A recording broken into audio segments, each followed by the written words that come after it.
Test, test, test, test, test, test, test. Nothing's working.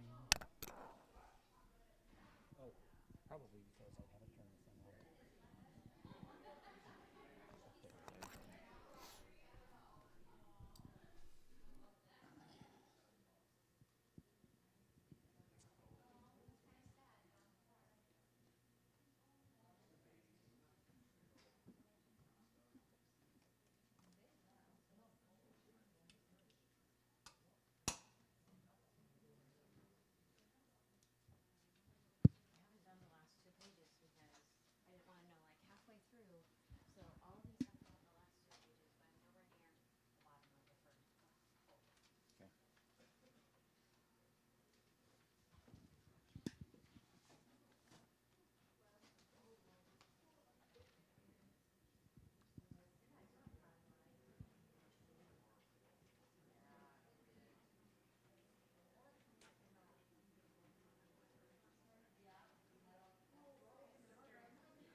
For being here this evening.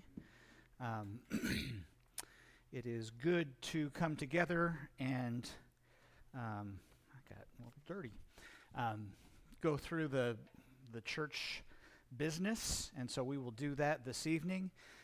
Jessica is finishing up printing out and collating and all that good stuff, the financial reports. So I apologize for us being late to get that done, but we'll get those passed out as soon as they're all situated.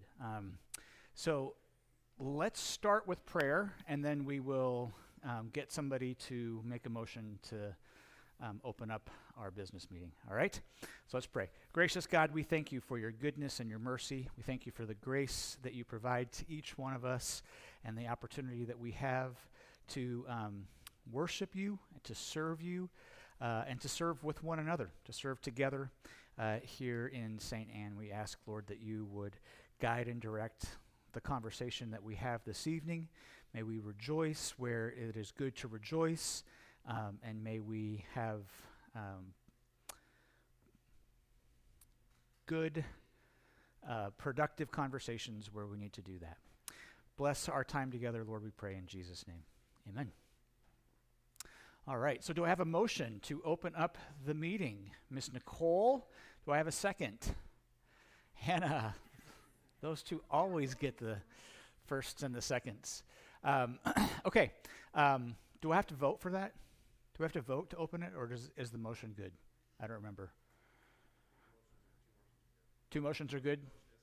Motion and a second. Okay, so we are open to the church business meeting. So let's, we talked a lot about what has happened this year already this morning. So we'll fly through some of these things.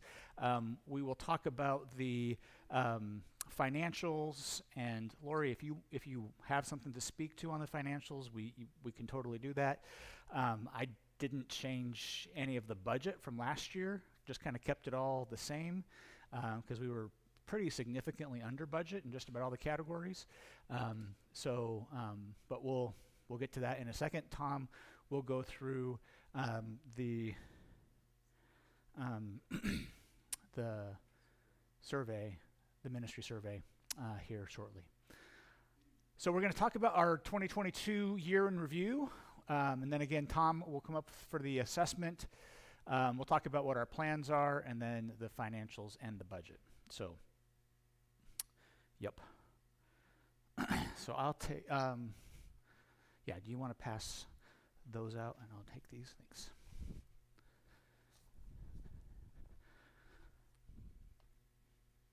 All right. So Jessica's going to hand out the budgets for us to go through here in a moment. So here was the year in review. We had our Easter outreach that was well received, well attended. We had our Halloween outreach and our Christmas outreach. And the Christmas included the wonderful kids ministry event that was just fantastic. So many people really spoke to how well that went.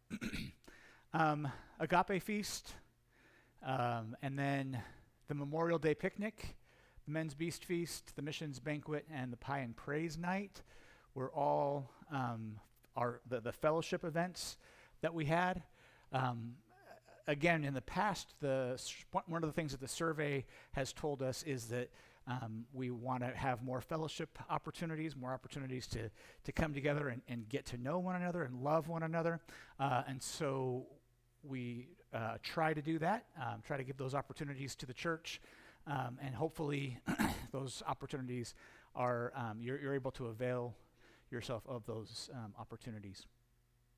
Sermon series was pretty easy. The story, Old Testament, the grief series, and then the story of the New Testament was pretty much how the year went for the sermon series, and got a lot of really positive feedback about the story and about the grief series. So very thankful for how well those went and how they were received.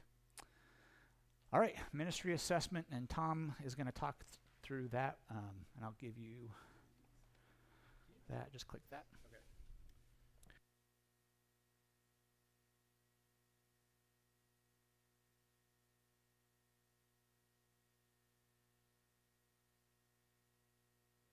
There we go. Testing. All right. Very good. All right. So I won't take too long. We're not going to go into every single bullet point and questions. So there were 30 questions as we have the last couple of years. The goal of this is always we want to have a better understanding of each different category and how things are going and how you're feeling about different ministries of the church. And anytime you do this, it can always be a scary thing, right? We're asking people what they think. We want to know what they think, and we want to do it in a way that's confidential because we want to understand truly how you're feeling. Sometimes if people know exactly what you're saying, you're a little nervous one way or the other of what to say. So please know that, there weren't any names as you gave that to me. I kind of stuffed it into a pile. I'm not looking at who specifically said what.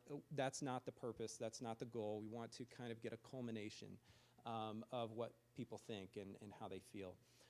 So we had 11 responses come back this year. 11 people fill out the survey. So we've done this the last couple years. So in 2021, which was a reflection of 2020, these were the scores. So we had the different categories of preaching, worship, stewardship, leadership, organization, and discipleship. So those scores are out of 6. We did a Likert score of 1 through 6 and had people fill it out that way. So you can see the scores there, the averages. So there's 4 or 5 questions of each category, and those were the results. And just to give us a broad view of, okay, if we were to say what is a overall strength of the church, here's what we think, preaching and worship and fellowship, stewardship, those kinds of things. If we were to say, hey, there's an area of potential growth and strength, it would be organization in discipleship. So that was 2021, which was a result of 2020. So 2022, which was a result of 2021. So this is what we did last year. Again, preaching, stewardship, evangelism, worship, all at the top. Organization, discipleship towards the bottom, and those were our scores. So this year, you're going to see somewhat of a similar outcome. Preaching and worship this year kind of going above stewardship, but stewardship still at the top. And then organization and discipleship, those areas that we're still saying as a church, okay, if there's areas to improve, those would be the areas that we want to improve on. So again, I'm not going to go into each and every one, but I'm happy if you ever have a question about, okay, what exact score? So we had different types of questions. So for example, in the, let's see. So in the preaching category, we would ask, okay, is it biblical and relevant to daily life? Does it provide a clear understanding of God's word? Does it encourage spiritual growth? So there's different ways of looking at the same subject area, just so that we're not asking the exact same questions and getting the same answers. Generally speaking, all the numbers are pretty close, but sometimes we get areas that scores completely different, even in the same category. So for vision and leadership, leaders are chosen based on their spiritual qualifications and ability to lead. That scored a 5. I support and regularly pray for our church leaders. That was a 5.2. But even in that same category, the leaders are sensitive to the needs of the members and seek their input, was a 3.9. So there are even within the same category, there can be different views and understanding of how that works. So first of all, thank you for doing this. Thank you for being open and honest. Like we don't know and understand fully until we do that. So anytime I do exit interviews at Olivet, I always encourage the person to say, hey, tell me the things that Olivet does really well. We love to hear those things. But tell me the things that Olivet can grow and improve, because we all know it's not a perfect place with not perfect people. And we only care about somebody or something when we talk about areas that can improve. So we appreciate that. We want that to continue. We want this to be kind of a stepping stone. and to let us know what you think, even if it's an area of concern. And you say, you know what, I'm not sure about this, or I have a question or a concern. We want this to be continuous. And to let you know that we do read and try and understand and reflect on this. So it's interesting, as one of our areas of potential growth being discipleship, wouldn't you know, as we look at next year, now it wasn't even necessarily planned that way, but the focus that is going to be on discipleship, on followership. I think that's a great opportunity for us to step into an area that we can grow and improve and develop. So we're continuing to look for areas to do that. All right, any other questions? So I did also pull down, I'm not going to read through these specifically just because I want to, again, protect confidentiality, but there were individual things that people wrote in. We wanted to provide an area for people to speak to different concerns or different thoughts. There were several concerns about, yes, how do we continue in the ministries that we have between music, children's church, nursery, all these types of things that we do while not having people burn out, because we are a small church and we have a little bit smaller amount of resources. So how do we do that? So that was a concern on a few different things. So there were pieces of that. There were other thoughts and concerns about different types of ministries that maybe we haven't done for a while. Are we going to bring those back? Communication about needs can be challenging. So different things that people listed. So we read through all those. Again, we take those perspectives to heart. But any other questions about the survey, about the results? Anything else? Okay. All right. Thank you.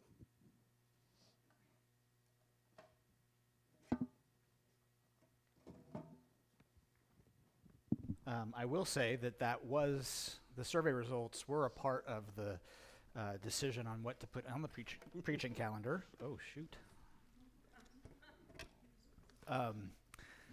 Especially because one of the things that consistently has been in those, in the feedback is that we haven't taught on stewardship. You're right, we haven't. And so we will be teaching on stewardship this year to make sure that we are, again, hearing what's being conveyed and taking action on it. So we definitely, I want to, I don't want our lowest score to be next year to be people, the elders don't listen to the people's perspective or whatever that question was. I want that to be a higher number. So we want to improve there so that you do feel like your perspectives and your needs are heard. So we talk about this each year. When we schedule events, we do so to achieve some of our priorities. Fellowships improve our unity. Outreach events really are driven to build our children's ministry. We've got to get our children's ministry. It's been something we've talked about for years now, and we've got to get get some of those gaps filled. And part of the problem, just so that everybody knows, is that the people who are running the children's ministry are also the ones who are up here singing and playing the piano. So it's difficult for them to do both things, especially since they technically need to be in the same place, two places at the same time. So we are hopefully going to be able to make some headway there this year. And then our missionary meetings, working with our ministry partners. We had a really good year, I think, for working with our ministry partners this year. We had 2 tables at the Pregnancy Resource Banquet, which was phenomenal. We, again, were able to provide the breakfast cereals for the Bible Witness Camp. We had the fantastic drive for the Pregnancy Resource Center. I'm not sure how that worked out. Did we do okay. Okay. Yeah. But But was it good? Was the drive good? Okay. What's K1? Oh, okay. Oh, that might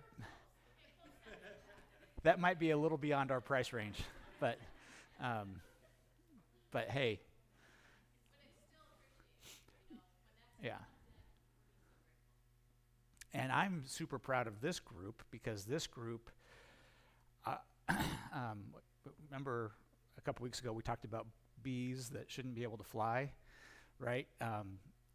This church shouldn't be able to do the things that we do. A church this size shouldn't be able, I mean, if you just look at the world, right? We shouldn't be able to give as much as we do to missions. We shouldn't be able to do as much as we do for the Pregnancy Resource Center or whatever, but we do because the Lord's working in our hearts and you are being faithful to listen and take, to take action. So really appreciate all of that. So we're going to talk about some missions initiatives, and this is where we're going to start having some conversation. Last year, we budgeted our one-time gifts for the Pregnancy Resource Center and the Bible Witness Camp fundraisers. My recommendation is that we do that again this year to make sure that we have those in the budget so that we know that they are accounted for. And then we had talked about doing a one-time gift to Lee and Regina Block. The elders had discussed that. We originally had talked about wanting to take them on as monthly missionaries. A few reasons to maybe put that on hold for a year. One of those reasons we're going to get to shortly, but one of those reasons is the parsonage. And the parsonage has a lot of work that needs to be done, most of it plumbing. And so I don't know what I'm doing. Sorry. But just to give you an idea, one of the bids that we got for fixing the sewer line was roughly, it was about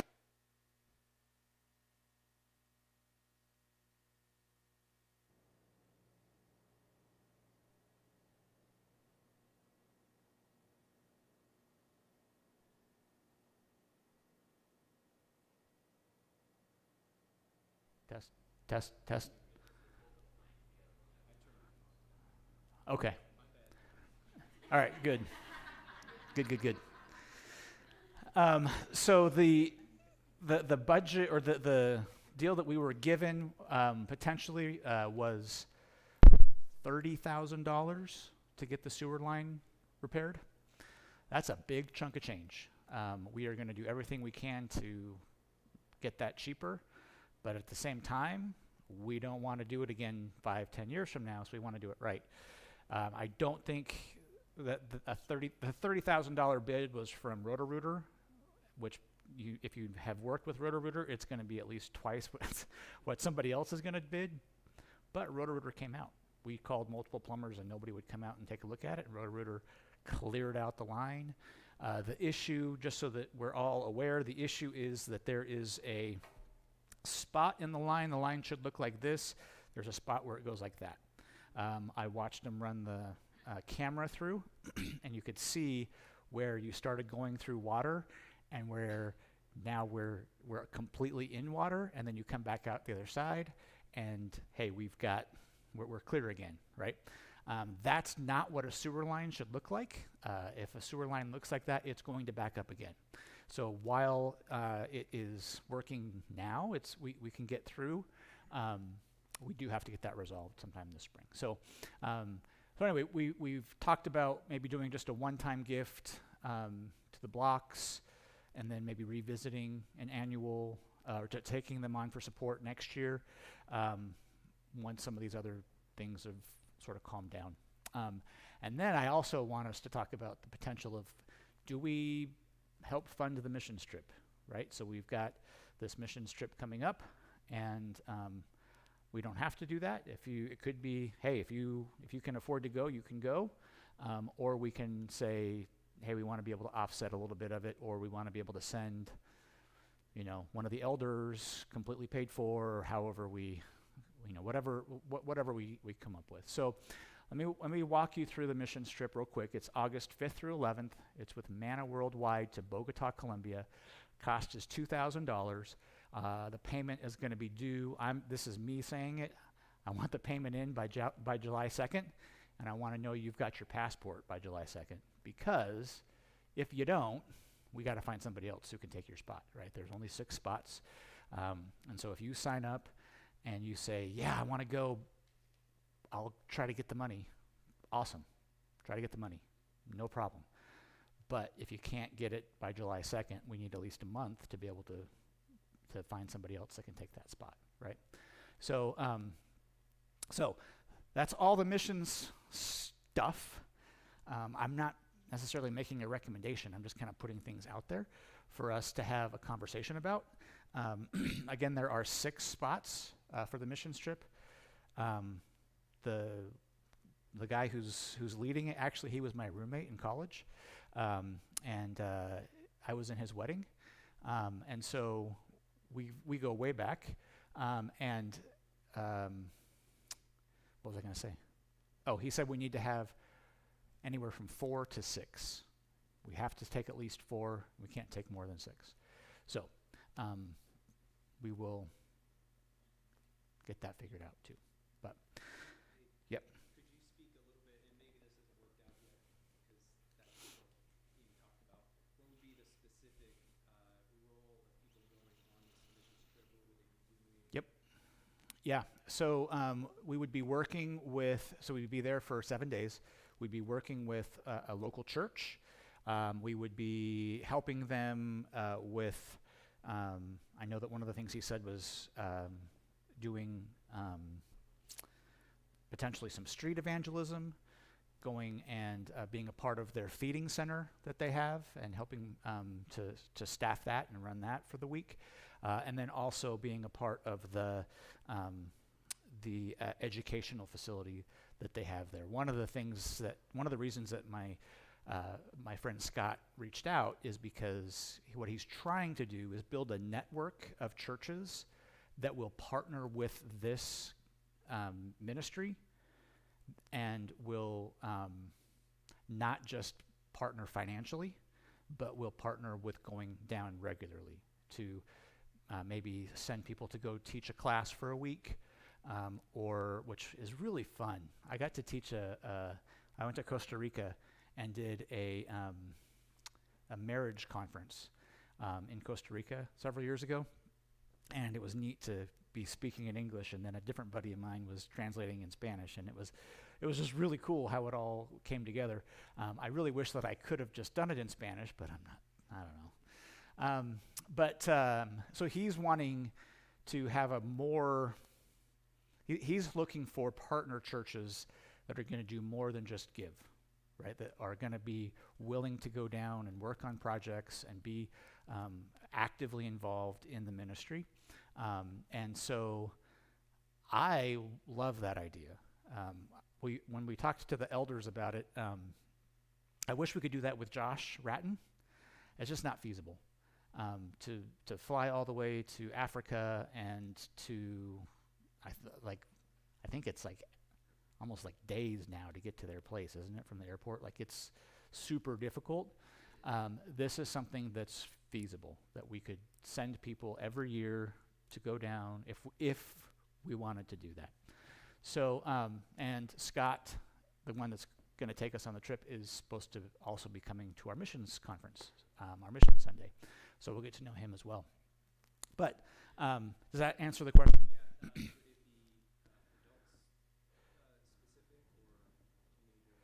So I think what we would want to say is,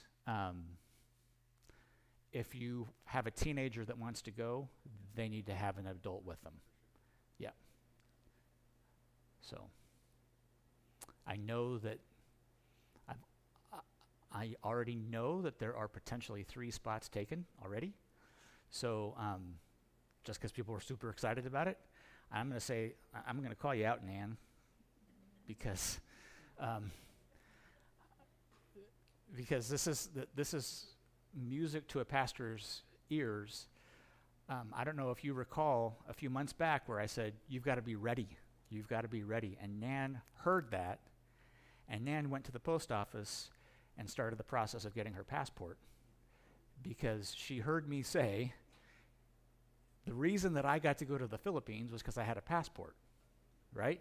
And so Nan said, I got to go get a passport so that I can be ready if God gives me an opportunity to go.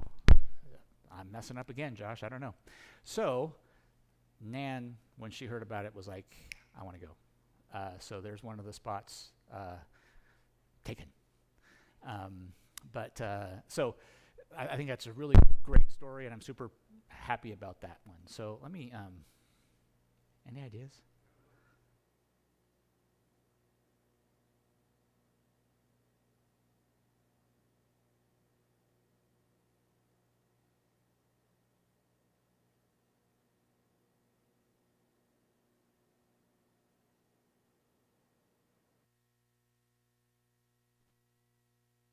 Okay. So let's go back to, any questions about the mission trip, by the way?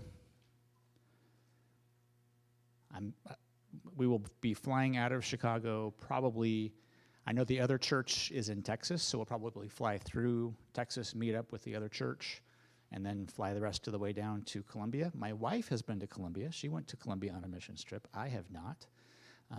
So I'm excited about that opportunity. But so let's go back to the missions initiative. Yes?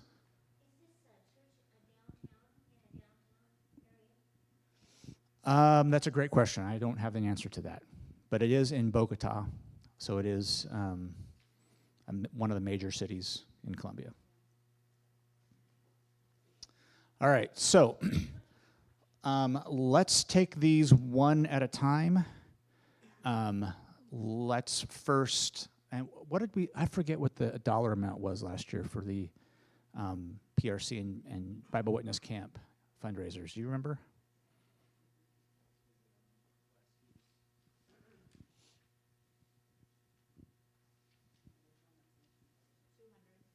$200 for each? Okay. So do I, and you do have the financials in front of you, so you know how much money we have in the bank. Okay, so you know that we can afford to do this stuff, right? So do I have a motion that we should budget $200 for the Pregnancy Resource Center and $200 for Bible Witness Camp for their annual fundraisers? Somebody want to make that motion? Ashley makes the motion. Anybody second? Okay, Sue seconds it, okay?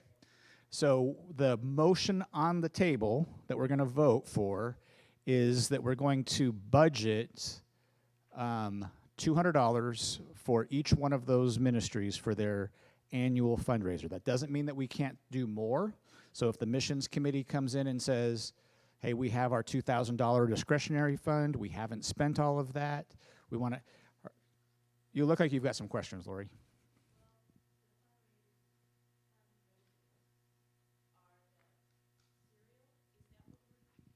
No, we're talking about the banquets. The 2 banquets. Yep. Okay.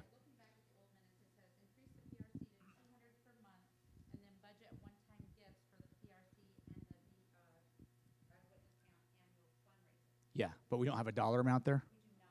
We do not have a dollar amount for either, but we just increased, that's where the 200, I misspoke. Okay. Per month, not the fundraiser. Got it, okay. Correct. Is it in there? Can we tell? Okay.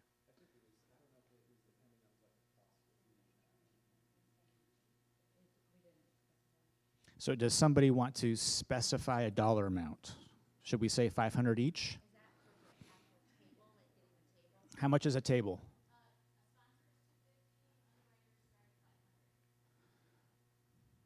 What's the difference? Okay.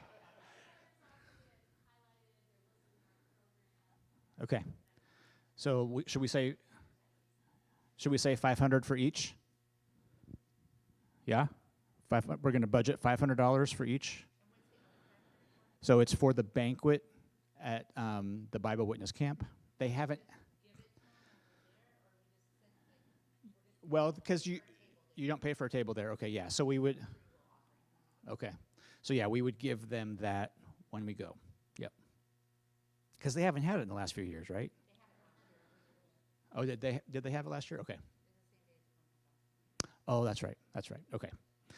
All right. So let me back up. Same people, $500 for each. Sue, do you still second that? Okay, so we have that seconded. Yes. So we're going to budget that as a missions line item.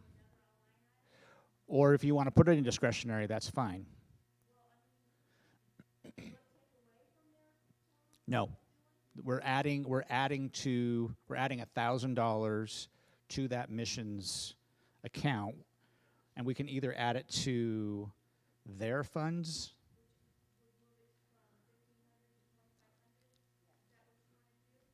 For the discretionary?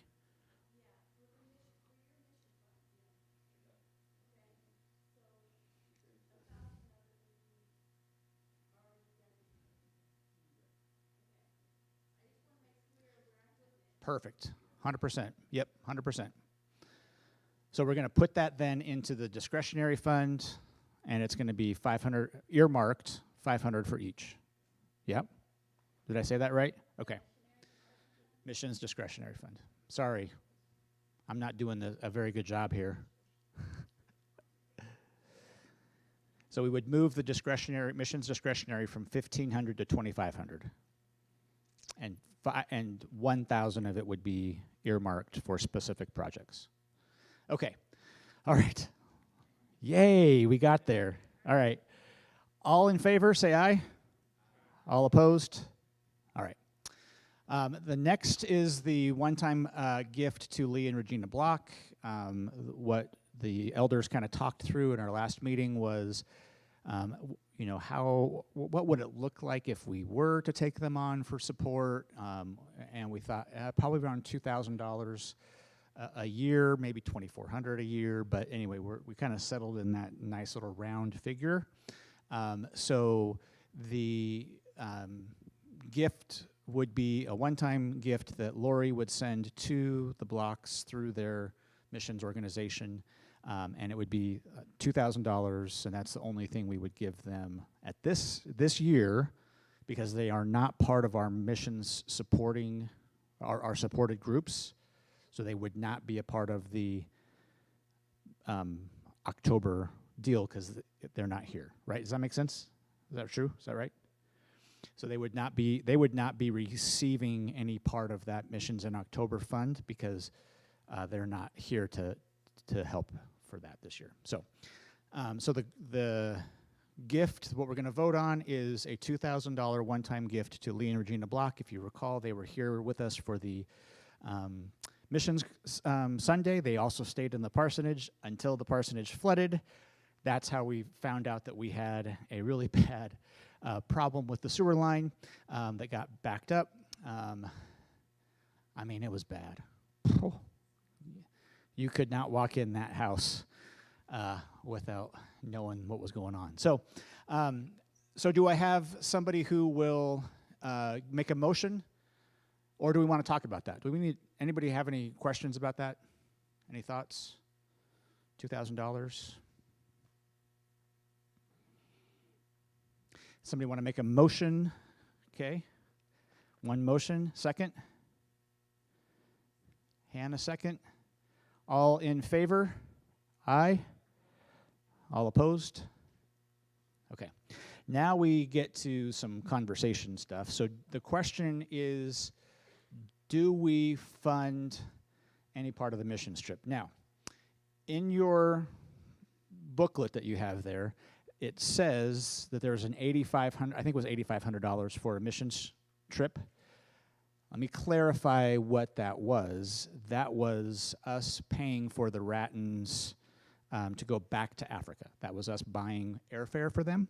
So that was not a missions trip that somebody in our church took. Although I do believe we still funded Addie and Logan, yeah. But that was I think that was a different line item. So as you're looking at that, don't be confused by the fact that we had something in there last year in that line item. This would be a different deal altogether. So again, $2,000 per person is what the cost is. 6 people can go. Do we want to offset that cost? Do we want to say, hey, if one of the elders wants to go, we'll pay for that? Like, let's have a conversation. Does anybody have any thoughts about the mission trip? Or do we just say, if you can make it happen, awesome. Otherwise, you don't. Any thoughts?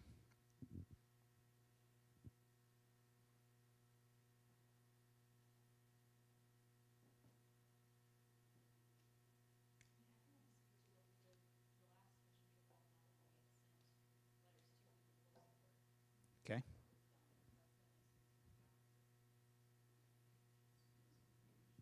Okay. So now, when you went to when they went to Africa, there was a stipend or something that was done, right? The church did something. Yeah, yeah.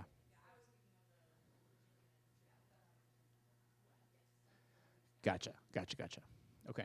And by the way, if this trip is successful, and next year we want to go again, we would be able to have our own week. So if this year we can only take 6, next year we could take, I think, maybe 15, something like that. If we went down and it was what we hope it's going to be, and we say, hey, we want to do this, we want to do our own week. So this is also sort of setting us up to potentially be able to have a bigger group go in the future. Yeah. Airfare and everything. Yep. Yes.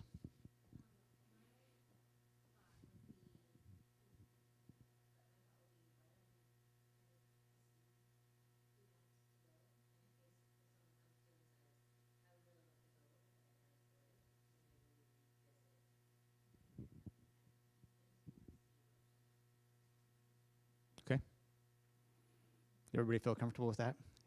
Sharon says, yep, that's good. Okay. Yeah, because you're right. At this point, we don't know who has a need and who doesn't have a need, and we're just kind of talking about gray stuff instead of black and white stuff. So, okay. All right. Well, so let me know if you are interested. If you want to go, let's start getting this moving, and making sure that yeah, we're moving forward. He also, by the way, leads a Holy Land trip every year as well. So if we get to know him and you say, I really like that guy, he's really cool, I want to go on to Holy Land with him, I think this year will be like his 3rd or 4th trip that he's led. So, and you can look up Manna Worldwide as well. And if you do end up signing up and you do end up going, we'll get to know them pretty well. All right. That is a Baptist organization, by the way. All right, so we have our Sunday night studies. I mentioned this morning that we had some studies that were going to be coming up. And what these are going to be small group type discipleship format.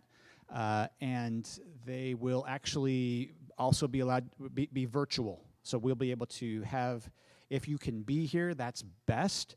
But for some of you, I know it doesn't make sense to, I mean, it makes sense, right? But at the end of the day, if you're like 45 minutes away, driving here twice a day can be difficult. So we've got, these are the 4 sessions, subject to change, subject to update, but I think these are going to be really good. The first one is becoming unoffendable.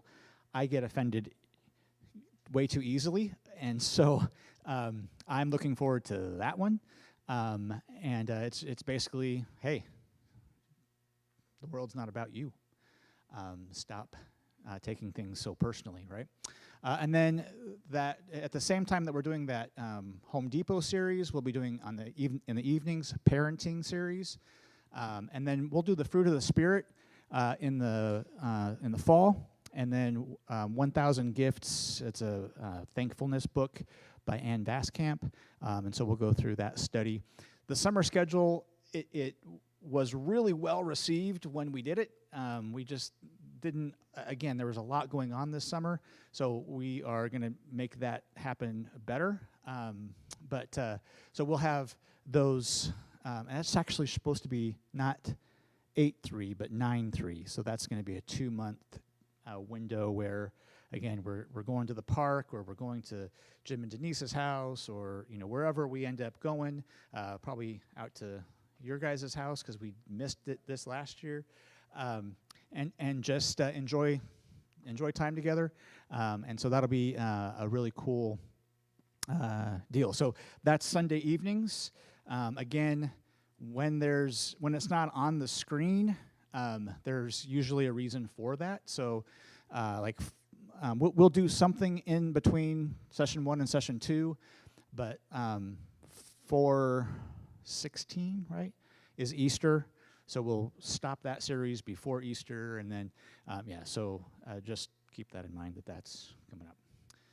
All right. And then that's pretty. What's that? Really? Why does it do that to me? Okay. All right. So I don't remember what was on those pages. I'll have to go take a look. So what we talked about earlier was that there's some work to be done on the sewer line and on the parsonage itself. So the issue with the parsonage is the plumbing is in need of a lot of work. Okay, we've had a couple different plumbers come out and take a look at it.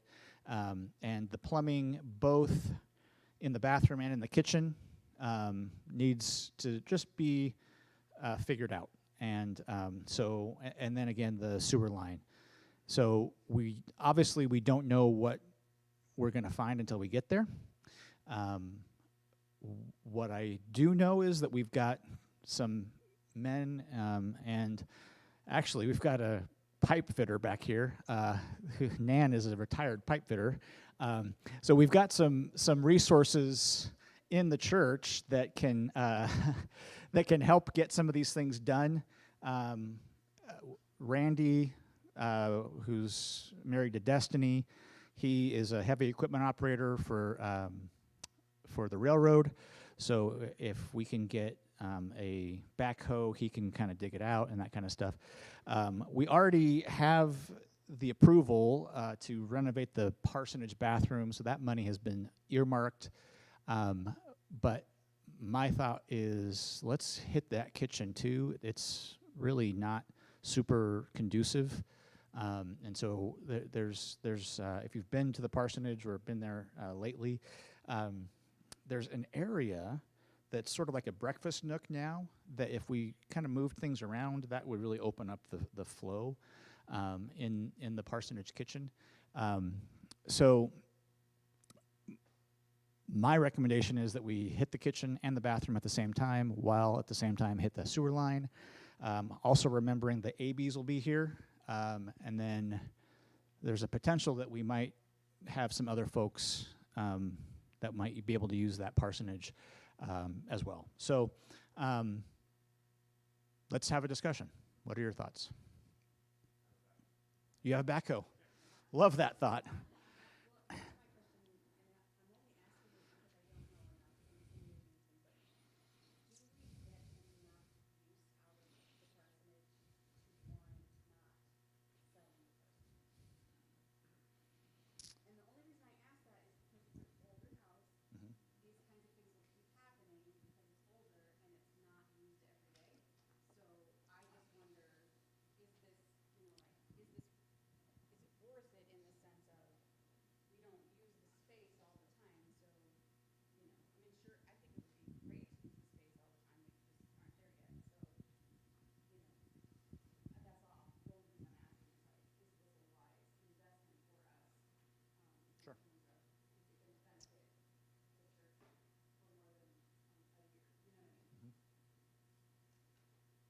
Yes.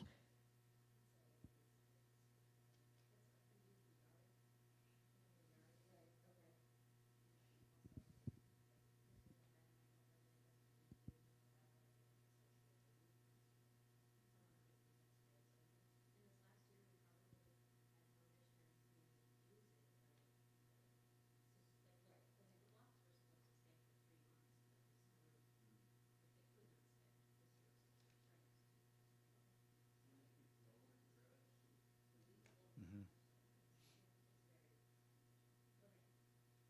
Yeah, and the what Jessica said earlier, one of the things that we have kind of been brainstorming, even for more than just the last couple months, but I've been thinking about it for at least a year, is could we get somebody cheap that would help with our kids ministry or help with some of these things that could stay in the parsonage, and that could be the majority of their salary, right? And then we have that help of a recent graduate who's wanting to get some experience, or whatever, somebody who is a children's ministry major or something, right? Like that could potentially be an option. We haven't explored it in a lot of detail, right? So I'm just saying potentially the parsonage allows us to have some flexibility if we can get it up to that point. And one of the reasons we're having this conversation tonight that Tom's going to lead a little bit later is because since I came here, I've always held this ministry very loosely, very open-handed. If the Lord's going to take it away from me, I want the next pastor to be set up well and to have a parsonage that can suit the family's needs. So one of the reasons that we want to do that is because if the next pastor has a family, we want that house to be more conducive to have, what I really want is for it to have in the bathroom multiple sinks in the vanity, right? Because if you've got a couple of daughters or whatever, like people need to be, right? So can we do some of those things looking forward to, hey, we might have a pastor 2 years, 3 years, 5 years down the road that does live in the parsonage. So, yeah. And it's not really selfish on my part because we aren't planning to live in the parsonage, but we do want it to get done, so.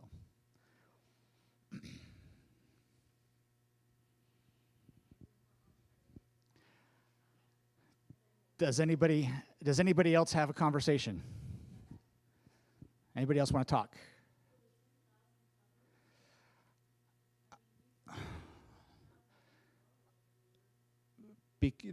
Well, 20 of it was the backhoe. Yeah. Yeah. And the reason is because, and again, I asked for a bid. He never actually gave me a bid, or else I would have shared it with the elders. But they had done a similar job here in St. Anne.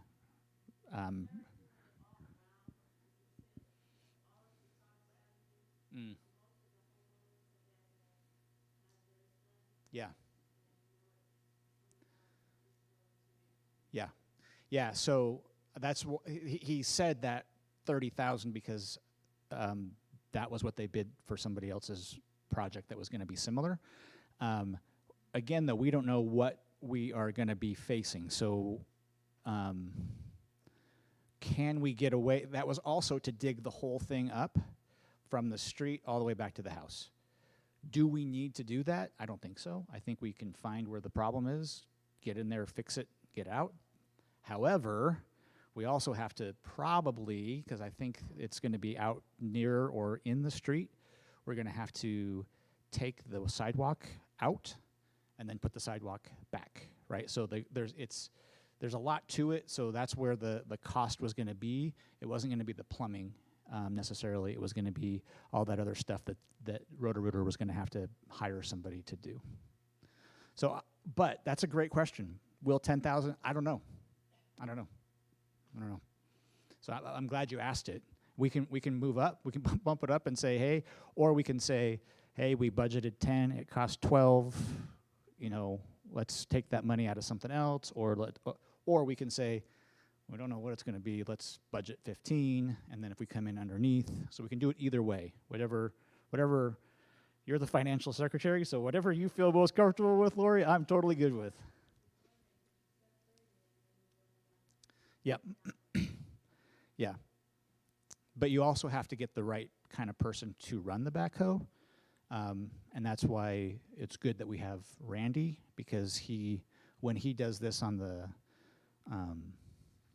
railroad, he has to be very specific, because he's dealing usually where the railroads are. There's also all sorts of electrical and all sorts of things that he has to be very careful not to hit. So he's somebody that we could trust to actually do it right. Yeah. Perfect. Yeah. Yeah. I'm comfortable with our guys pulling it up. I'm not necessarily comfortable with our guys doing because I don't want it to happen again.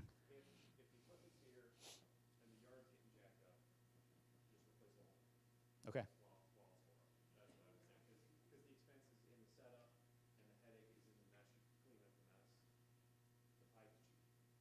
Okay. Sure. Yeah. Jim.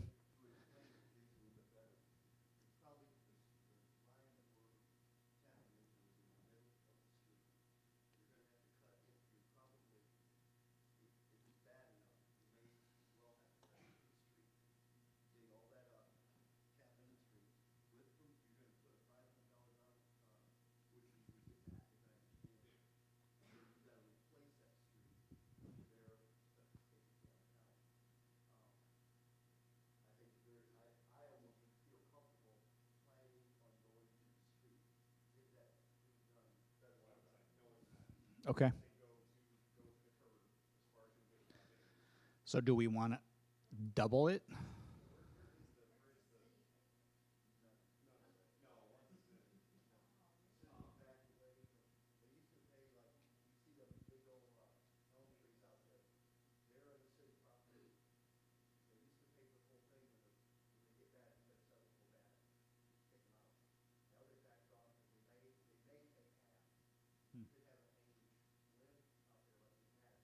Yeah.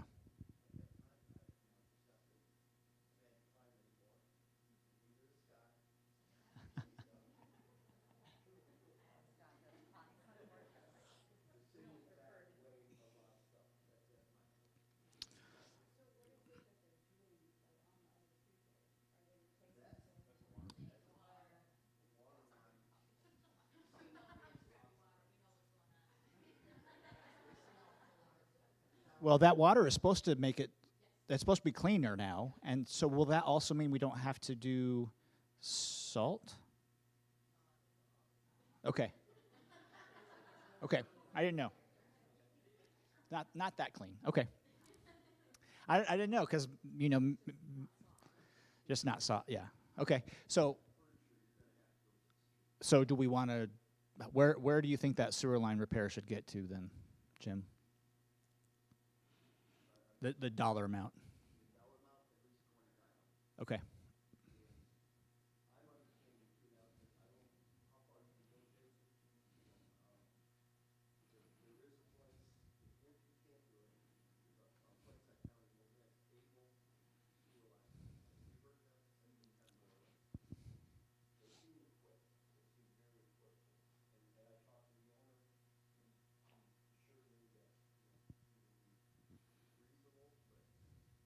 Yeah.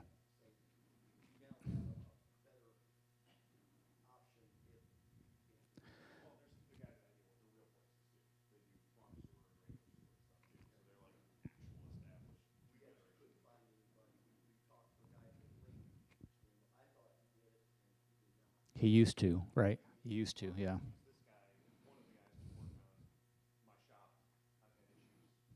So we can have them both bid it out. My thought is we get it done right. because I don't think we want to do this again.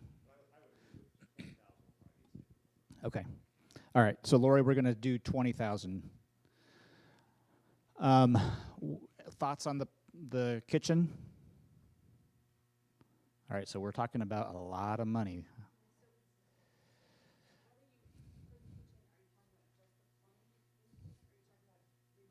Remodel. So it'd be updated appliances. It would be updated cabinetry, the whole deal to get it to where it.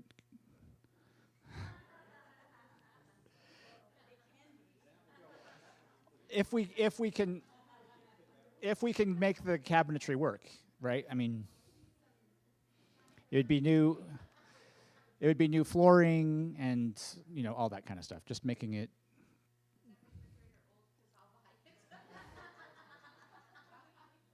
I know the stove and the dishwasher are both rough. I think the refrigerator is probably still okay, but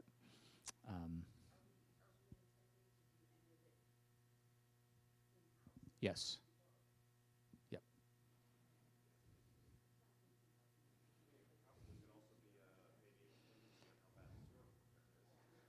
Yeah.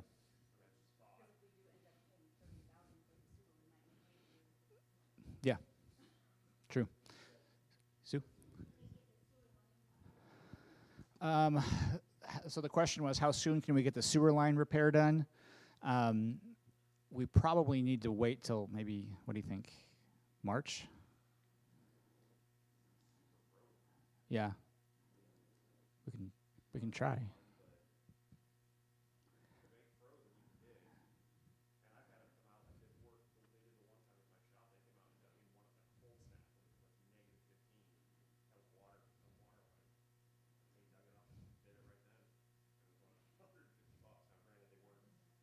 Yeah. Right. Yeah. Well, and so probably relatively soon, hopefully. The other thing to just make sure that you understand, I didn't do a very good job of saying this. The issue that caused the backup that we had, where we had 6 inches of water down there, something like that, was that we had the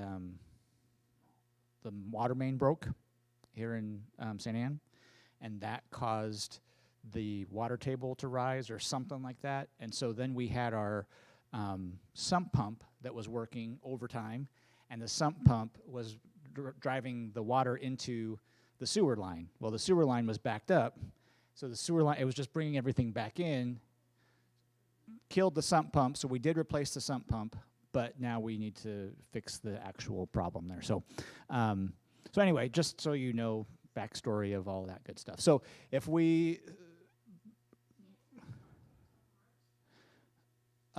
Jason, we'll see if we can get it done sooner. Okay.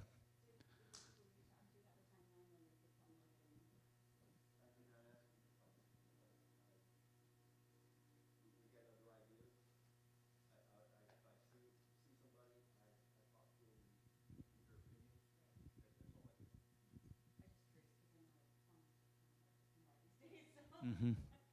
But maybe we get them both, get Abel and then one of your or both of your guys to come, if they're willing to come bid it. Yep. Yep. Yep. So do we? Can we at least vote that we're going to get this project started? Like that's where we got to be able to say, hey, we've got the money to spend so that we can go start getting these bids and start getting people to come out and start getting this stuff moving.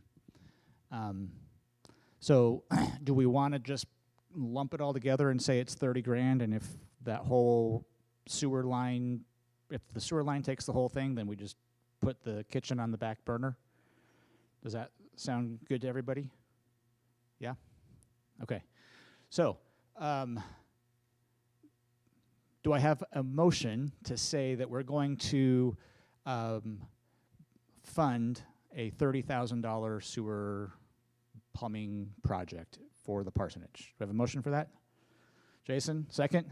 Scott, all in favor? Aye. All opposed? Awesome. Okay. All right, so let's take a look at the financials. And Lori, feel free. I didn't get one. Feel free to speak. Thank you, Tom. To whatever you need to you want to add. I will draw your attention on the front page. It looks like we were way over budget, and so the reason that I put that under, like between the pie chart and the deal, is to let you know that that $12,400 was spent on those missions projects. Okay, so it was over budget, but it was budgeted. It was in that missions deal. So part of that was the Christmas in October. That those monies came in specifically for the missions, and then part of it was for the Rattans. So our actual on budget was $87,505 to our budget of $93,953. Okay, does that help? Does that make sense? I didn't want to, when I said this morning, hey, we kind of cut the costs and we did pretty good on the stewardship, and then you see this and you're like, hey, we were $6,000 over budget. That doesn't, yeah. So I wanted to make that clear as to what happened there. So on the second page, you can see the breakdown of how how the year went, and see where everything was allocated and how it was spent out. And you can see our ending balance, 104,953. Starting balance was 99,776. So Lori and I talked about this. I forget, halfway through the year, I said, Lori, I'm just so frustrated because I want to get over that $100,000 mark. And she said, well, don't forget that we did send $8,500 out to to the missionaries. That wasn't budgeted, so don't get frustrated. She kind of talked me off the ledge. I appreciate you doing that. And so here we are above that $100,000 mark. It's there's nothing magical about that mark, but it's just one that it's easy to budget toward or to think about. So, and then if you keep going, you get more details about each one. If you want to see the transactions, Lori does have all those transactions. We can get that printed for you. But this is as of 12/31/2022. This is how the financial report came out. Any questions? Any comments, Lori? Do you have anything to add? Yes, unless, did the missions committee have a motion to increase any of those? We didn't talk about that. So, well, we kind of did, but we also said, hey, we'll hold off until some of these projects. I would like to see. I feel like Josh Ratton is, at this point, the closest missionary to us, and so I would like to see us get the Rattons higher. We already raised them up last year, but I would like to get them potentially raised up a little bit more. But we can talk about that once some of these other big expenses have come and gone. Yes.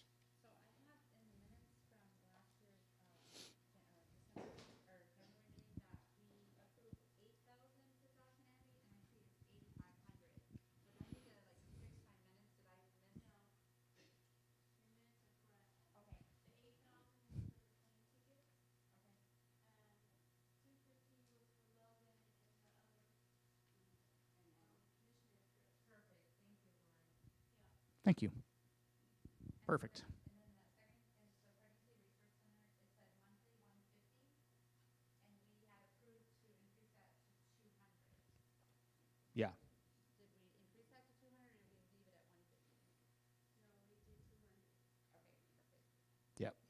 So that's a clerical error on my, well, I don't even know, the math should work there. I don't know why it didn't.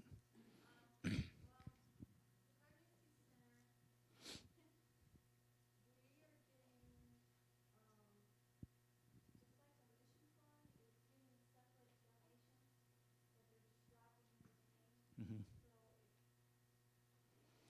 Yeah.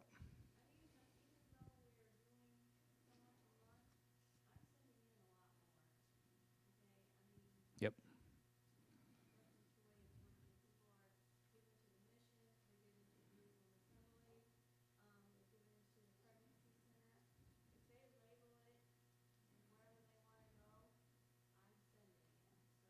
Yep. Yeah. It's just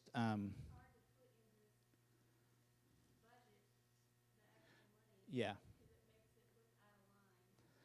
So, but there's something wrong with the Excel file there because 2,400 is 200 a month.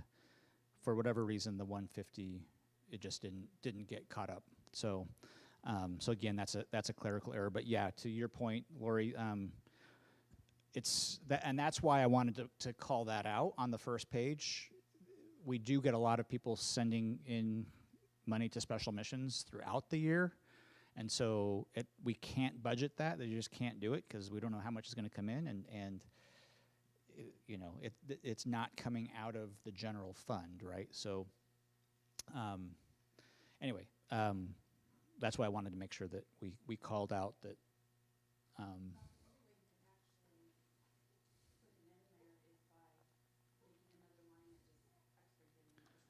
Yeah. Right. Yeah, because you'd have to have you'd have to have a line for budget and then a line for other for each missionary. Yeah. Yeah. Yeah. Which she has in the like every this is kind of a thick document, right? The one that has all of the deal is 3 times this length, right? So she's got it.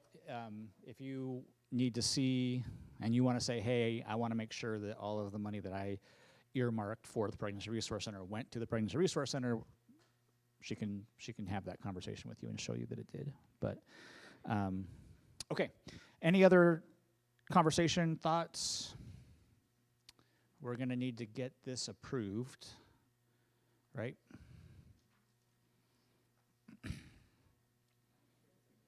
Yeah, last year's financial report. I need a motion to approve the 2022 financial report as submitted. All right, Jason gives us a motion. Thank you, Nicole, for the second. All in favor? All opposed? All right. So then the next is budget approval, and again, we didn't necessarily make any changes there to add anything. So that is, Tom's going to come up and kind of talk through those numbers. Part of the problem too is it's difficult to know where costs are going to go up, right? For example, some of our monthly expenses for like our computer software went up in the year because of inflation, right? Are we going to be paying more for water once this water project comes through, right? Like it's hard to know all of those things. So that's why I said, hey, let's just leave it the way that it is for now. But we can have that conversation. Yeah.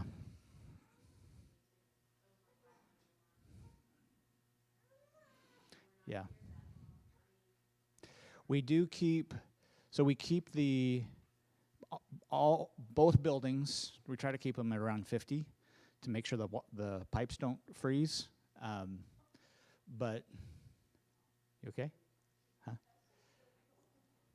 Yeah, well, the pipes don't freeze at 50, right? So when the pipes froze in the gym, it was because the heater stopped working. So the heater broke, and then it got to be negative 30 degrees, and the pipes froze, and they broke, and all that. Did we ever get that finished up in there? The new meter put in? Okay. All right. Enough. Yep. Okay. Yeah, I saw that the deal still said it was.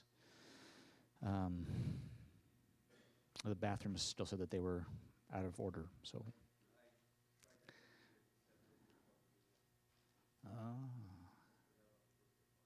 Okay. Yep. Okay. Any other business before we turn it over to Tom?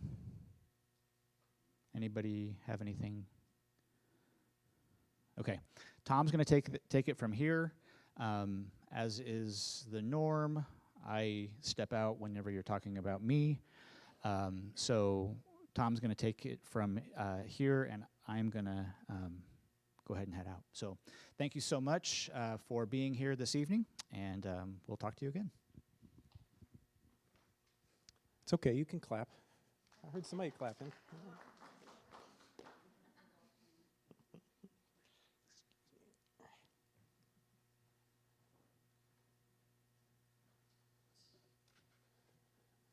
All right.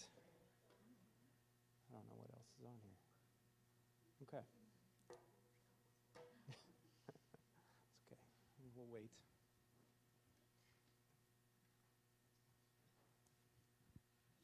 All right, the first thing we'll do. Oh. Yeah, it is non-alcoholic, just so you know.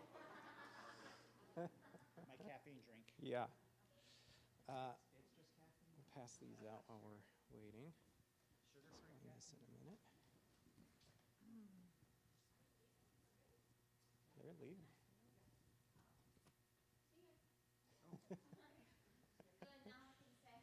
That's right. Let it out. Although he could jump in on the live stream, so be careful. That's true. I don't know if somebody next to you. Here, you got enough? Yeah, I got it. All right. I'll just give you a bunch. Hopefully that's enough. There you go.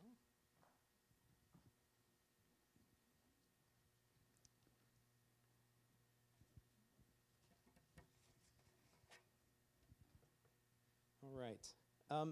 So the first thing we will do before we even jump in to talk about salary, again, as Pastor mentioned, we always do that together. Aside from the pastor being here, we want to take care of that separately and finish up kind of the final budget. But before we do that, Pastor had mentioned this morning the idea of us kind of, now that it's been a couple years, to really vote on the general direction of the leadership that has been kind of talked about, put in place. Certainly this morning he talked a lot about it, but even in the sense of as we think about the last couple years has been different from previous years where we used to have a full-time pastor and we had that position, they lived in the parsonage, and now we kind of have a different model, and it's very different. It's not a full-time pastor. So part of it is that, but for me, I think Scripture, and we've gone over a lot of these scriptures in the last couple months, where it talks about unity and the importance of church unity. I mean, Ephesians, Corinthians, even in John 17, one of Jesus' final prayers before he is betrayed and goes to the cross is him talking to the Father and saying, what I care about, what I hope for, are those that come after, that they are unified as we are unified. And so that's very, very important, and it's important to pastor to know that, yeah, there are going to be changes. We're going to talk about budgets. We're going to talk about doing different things, having different services at different times, different types of children's ministries, all those kinds of things. Those things are going to change. There may be conversations about, something we didn't talk about yet, but has been talked about in the past is our Constitution. We read that last week. A few of us were here, and we read through it. And as you read through it, there are, I don't know how many, 27 items that we looked at, and we said, okay, we don't do that anymore. We don't even have that office. It says we have to meet on these exact days and do this way. And so a conversation even in the near future about how do we make changes to that? What does that look like? There is a legal aspect to that where, okay, we submit that to the state of Illinois, and we say, okay, this is what we do. This is how we function our ministry. Well, we've got all these different items that we don't even have these offices anymore. We don't, have 2 or 3 special meetings before we make this decision. It's not to say that we don't do those things. It's just to say, do we have a policy that we can change at any time, but we don't submit that to the state of Illinois, where somebody could say, hey, they're not functioning their nonprofit correctly, they should lose status, or different types of things. So there are always going to be different conversations, different changes like that. But this is more about the direction of the church as laid out by pastor, and as we've talked about, and as we've experienced it the last few years, and as we move forward. Pastor wants to be sure that, okay, if all these changes that we've made and we've talked about, is that truly the direction of the membership of the church? If it is, great, to continue on to do that. But if it's not, he does not want to be in a place where he's kind of pushing and directing a church with a vision and a direction that they don't feel like that's the right place. And that's okay. I mean, those decisions can be made, and churches can have a choice on how they move forward. But it never works out if the congregation is headed in one direction and the pastor and leadership is heading in another direction. And so that's the goal of this vote. It's not to say, do you agree with everything that's ever been done in the last 2 years or moving forward or 3 years? It's not to say that. It's to say the actual direction, the general direction, the vision of the church as has been laid out. Is that something that, as a member of the church, you can be in agreement with? Or to say no, you would say, no, I don't think we're heading in the right direction with the model that's been set, with some of the different things. So before we vote on that, I just kind of wanted to present that, but I also want to open up with any questions about what this vote is for, or any concerns that maybe we haven't discussed. Again, this an opportunity being without Pastor here. Is there any questions or conversations or concerns that we want to talk about before we take a vote?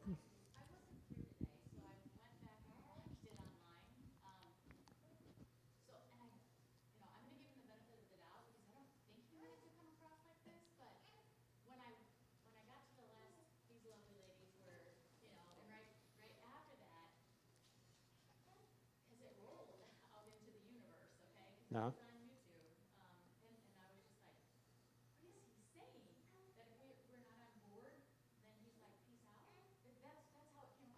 Mm-hmm.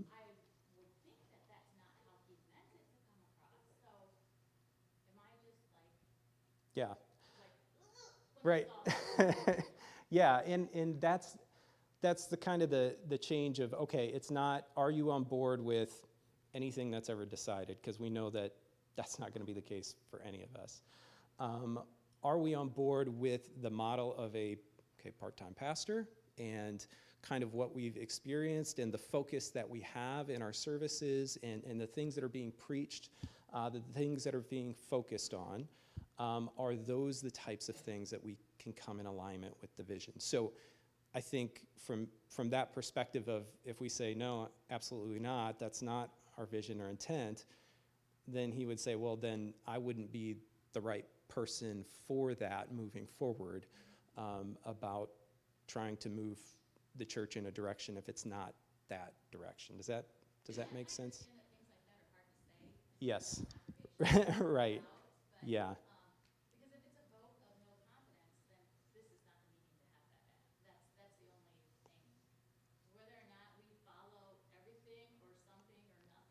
Mm-hmm.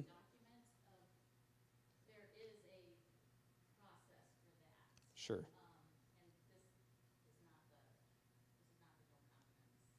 Right. Yeah. Well, let me separate those two things out. Maybe I shouldn't have used the Constitution as an example. That's something that will have to be talked about because there have been discussions about that. But just the overall vision, kind of a check-in of, okay, is this, in general, is this the vision, is this direction that we want to go as a church with Pastor Seiden? If we need to separate those two things out. So I apologize if I put them together.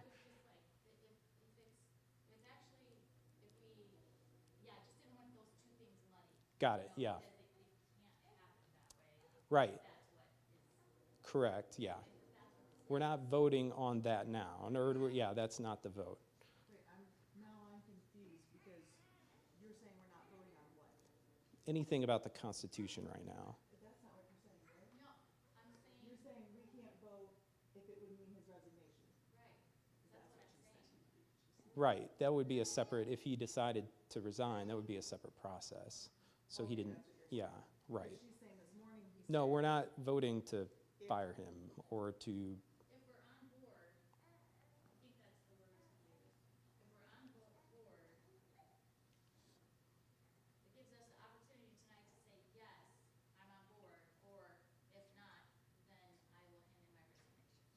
right. So that, and I would agree. I think that would have to be a further conversation. So we're going to count the votes tonight. We're going to find out if there is not a no vote of, or if there's not a vote of confidence, then there needs to be kind of a further conversation of, okay, what do we do next and how do we, because he's not here. He hasn't turned in his official resignation. Correct. Yes, okay. No, that's helpful. Yeah, and I also took it as, he mentioned that he said that he was gonna be here for 2 years, is that, I must have missed that, but that's kind of the way he made it sound, was like, okay, it's been over 2 years, are we still all good with where we're headed? That's the way I Right. understood it. Is that Correct, right? yeah, yeah. And I don't know that, I'm trying to remember that comment, if that was actually made, if somebody said it in passing, or somebody said, hey, how long do you think you'll be here? Like, there was a conversation that he had that said, hey, you may only be here 2 years. That it may have been at the big table, yeah, right. Right, okay, while he's candidating, yep, okay. So Tom, I remember the vote when it came. So we voted yes or no when it came. So do you believe that it's still the same? Do you think things have changed? Do you think it's, I mean, how do you feel? Because I have my own feelings. You know, we don't. Put me on the spot. Okay. No, you don't have to ask. Okay. No, that's okay. But I don't want to influence anybody. come here as much, so we see from the TV. Yeah, You know, watching the TV, and then we come here and things seem normal, but, you know, we don't, Scott's not normal, but we don't see things, everything that, you know, goes on, so I feel things are the same, but, you know, if there's something we're missing, you know, otherwise, I think when he started, it seemed like we're going the same way mm-hmm. in the same progress. So I could be wrong. If I'm missing something, you know, somebody speak up. If I'm not, Yeah. you know, because otherwise what he's asking here, you know, maybe I'm totally not hearing something. So anyway. Yeah, I think what Tim and I are both saying is what changed. yeah, Yeah. Just a few years ago, we were all behind him, and now we're getting a paper to ask yeah, about it, and so yeah, that's, I guess we haven't been here, so from what we see from our lenses, it's like we see you guys implementing the things you guys have, mhm. the direction you've talked about, so we don't really understand what happened, so Yeah, anyway. yeah. And again, that's a little different than what we've had in previous years, you know, of where A lot we, of things are different. yeah, right, You know, and I think that's why I was sharing with you earlier that, you know, flexibility, mm-hmm. flexible, and, Right, to a degree. Right. You know, we don't wanna, take God's word out of context or something like that, you know. But Right. just saying that life is different for all of us, yeah, and will continue, you know. right. Yeah, I think it's also part of just making sure that we are a small church and we all invest heavily in each other with our time, with our giving, with many different types of things. So to make sure that, because there have been so many changes and there may be continue to be changes, that we are on board with that, and Pastor has a good understanding of, okay, that's the case, that maybe some people have a different perspective or vision that maybe they're not sharing or we're not hearing. I think that's part of that. Maybe not that something's changed, in the last couple of years, but even the last couple of years have been a change from what we've had in the past. So is it also like an opportunity that if anyone does have any concerns, that they can voice them? Is that what I understand? This is part of it, is that could, Yeah, and again, there can, that's kind of what, they're, like, they see it on TV, right, and then we're getting a vote saying, are we still in support? But it looks like everybody's still in support, so I think that, it's more like, well, why is the support being questioned? Is something, are people unhappy, like, right, Right. I think that's what's being asked. yeah. So, I wasn't here before, we weren't here before, so I don't know what it was before. But my take on it was more like, so, and, I mean, I've sensed this, we've been here 2 years now, and, things have changed rapidly because, like, we started coming up with COVID and things were weird everywhere, and now we're like coming out of that and we're clearly experiencing growth, and like in children's ministry, like we're experiencing a lot of growing pains, like there's, things that we're kind of needing to do to grow, but they're really pulling people very tight. And so I mean, like from my conversations with him and what I've been experiencing, it's more like, are we together in this because it's going to require some of us to kind of pull up our pants for a little while and push through, and if we're in disunity, we're just gonna fall apart if we do that. So it's like, okay, we're gonna climb this mountain, are we climbing it together, or are we all just gonna fall off and die? So that, I mean, that's kind of where I took it from, was like, he's basically saying, hey, this is where I see we're going to, are you guys ready to go with that? Mhm. approach? Yeah. There's gonna be some work to get there, Right, and, are we all willing, on board to do that? right. Yeah. 'Cause, I mean, it may mean that we have to, we have to be willing to give up our time for something that we really don't want to, or, we have to be flexible with something we don't want to be flexible with in order to get to that place, so. Mhm. Being in nursery every other week is not happy, it's not Mhm. very, Right, it's not fun, right? So, Right. not helpful.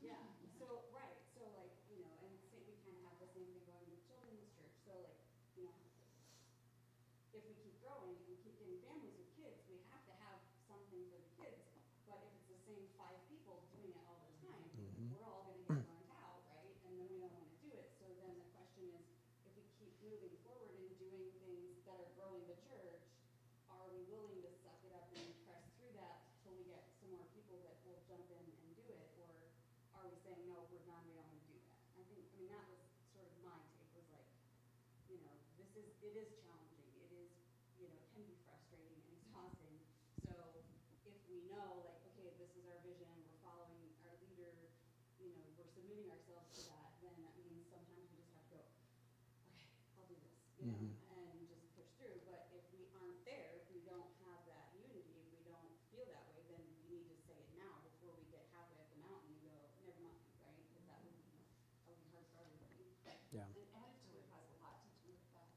If you have the right perspective and the right attitude, God does amazing things. It's when we get grumpy and Yeah. which is usually when we're exhausted. Yeah, that's right. And then we're doing our own crazy things. Yeah. Right. Yeah. We see it very different. We'll see it totally different. Right. And I'm sure I was gonna say, I'm sure Ben has to also, because of past experience of what him and Jessica went through. I'm sure that's another That's good. thing that's always gonna be a part of Right. what they've gone through. Mhm. So, Yeah. Or maybe somebody has said something to him, and he's going, and he's asking, well, is this how everybody feels, and they're just not saying it. Yeah. And there's always some of that with any change. There are going to be things that we used to do We used to have these services. We used to do it this way. Different types of songs or music. Everybody's going to have different opinions, and those can be shared sometimes. Sometimes we don't know who says them, but we hear, so part of it too is to make sure, okay, are those things just preferences of, okay, yeah, it's okay not to like something new or to like something different, but is that philosophically something that the church is saying, okay, by us changing that, it is changing our perspective of the vision of the church? Or is that just something that, okay, we heard it's a preference, and it's good to hear that, but if the general vision of the church is still moving in this direction, everybody is still on board with that. So I think part of it is that as well. Like, okay, we hear different things that we don't like this, we don't like that, which is okay, but is that a side issue, or is that a vision kind of movement of the church issue?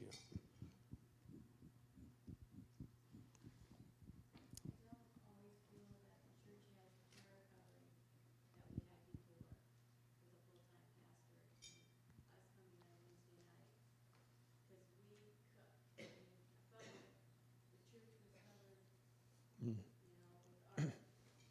Yeah. Hmm. Okay. Yeah. So Wednesday nights, we used to have a prayer covering or have those sessions, Wednesday night prayer meeting. Art would lead those, or others would lead those, and we have not had those in the past year or two. Yeah. I'll clarify. But I have a question for you first. We actually send this, you said we send this document into the state? Mm-hmm. Yeah. Who sends it in? Because Lori said she don't. Well, it's been sent in, and so that document tells us that, or tells how we function and how we run. I don't know if it was sent in a while back. They should have it on file. Right. In my experience, like the articles and corporation, you Right. submit that to the state, and then they either give you your EIN or Right. your tax identification number and your tax status. So I don't know if it's sent every year, but they have, right, which it probably was a long time ago. My business, every year I have to re-sign. Right. Yeah. Yep. When you're a nonprofit, it's sent in when you set it up, and then if you change it, you have to submit that again. Right. But It is here's our company, here's what we're doing, here's the board of directors, here's the people that are in charge, here's how we function. And theoretically, they could come and they could check on it and say, you're not doing you're not this, doing yeah. what you said you were Right. going So to you do. can't be not-for-profit anymore. Right. Which probably very low chance, but Well, I mean, it's part of it. Yeah, yeah, I mean, it could, we are in Illinois, so. Yeah. Could be.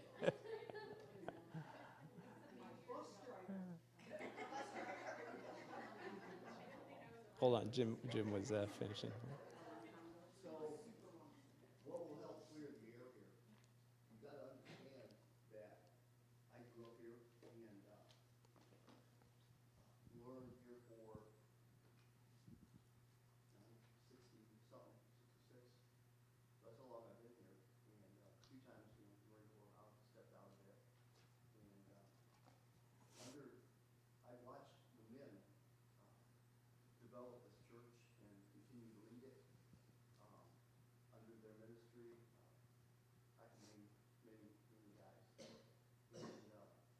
often I was taught how important prayer and to study God's word is in a Christian's life. And it was drilled in my head. It is not leaving. It's stuck there, and I will die with it. We no longer have prayer service. I've heard that some ladies are meeting on Wednesday nights. They took it upon themselves to do that. And, I just cannot tell you how important the prayer service is to this body. We have a little bit of, sometimes the devotionals go along with it, which is always helpful. But mainly the prayer service, I think, is vital to a Christian's life. And to teach it, to show it, to come and pray together is really important. I'm not getting more, my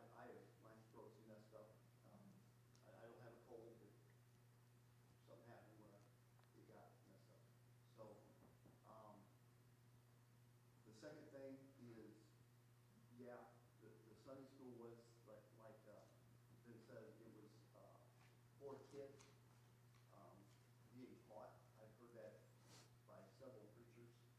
And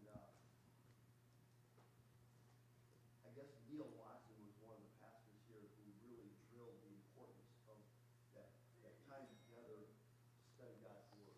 When you sit down and ask questions.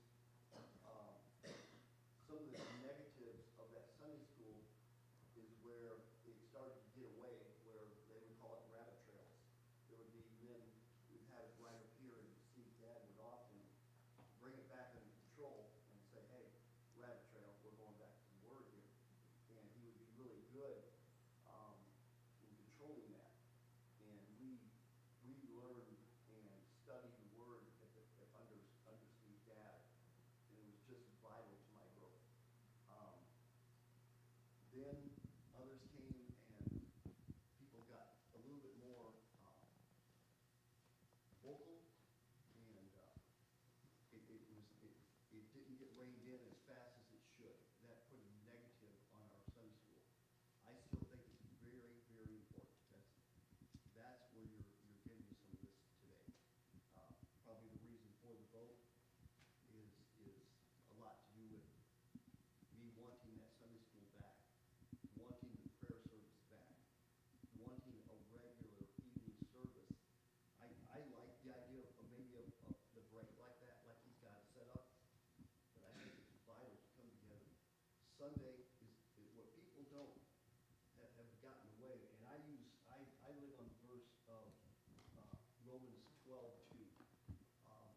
Do not conform to the world. And it seems like that's the direction the world is going. All these churches are getting more, they want to appeal to the world. That's my concern, okay? I don't want to make people, give them a sideshow just to get them in here. I want to understand when they come in, we're going to be studying God's Word. That's vital to me. That's, we live by God's Word. It's hard, it's hard to say, hey, Lord, I understand that the Lord's Day is yours. We have so many things going on. I've fallen into it. I confess, we went to a restaurant today. I'm not saying anything's wrong with that, but I'm saying if you should take that Sunday and have in your mind, this is the Lord's Day, what's the best use of it? We did some good fellowship on the lunch. I look at going and visiting people in the hospital. As I get older, I find myself more in that hospital than I care to. It's just what's coming. And you go and you visit shut-ins. Mary, my dad, Sue, if she'll have us in the house. Just to say hi, visit a little bit. My uncle told me 5 minutes is long enough. I don't want to do that. But I feel those 3 things are just vital for Christian's growth. And it seems like we're pulling away from that. And it's a big concern to me.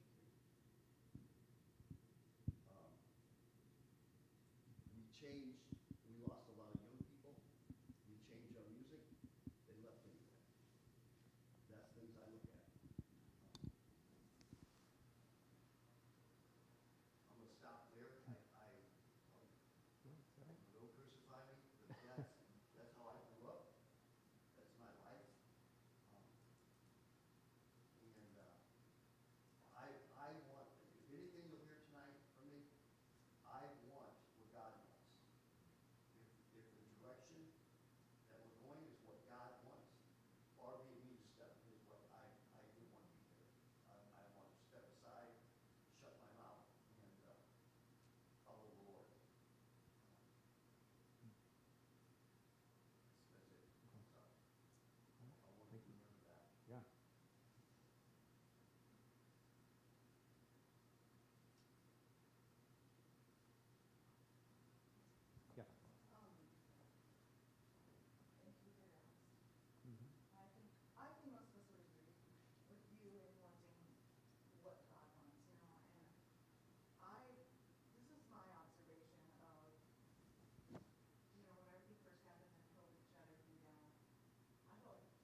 get in and, break up any kind of unity, you know, whether it's between the people or the leadership or whatever it is.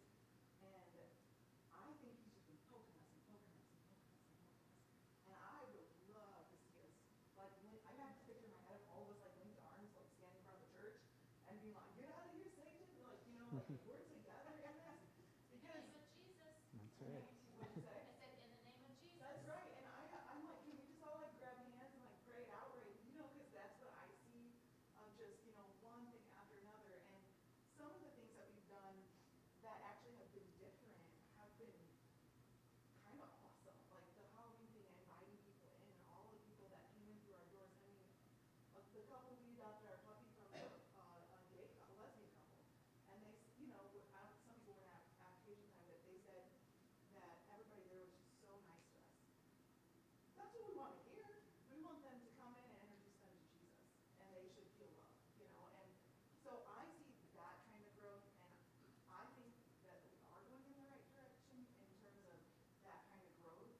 And I think that, you know, I think it is important to be praying that for that protection and that unity that we were really on track with, and then I think the devil just came after us hard, because not only are we lighting the fire right here, we got in Lewiston and Beaverville, and I'm in Kankakee. I mean, we're spreading out now.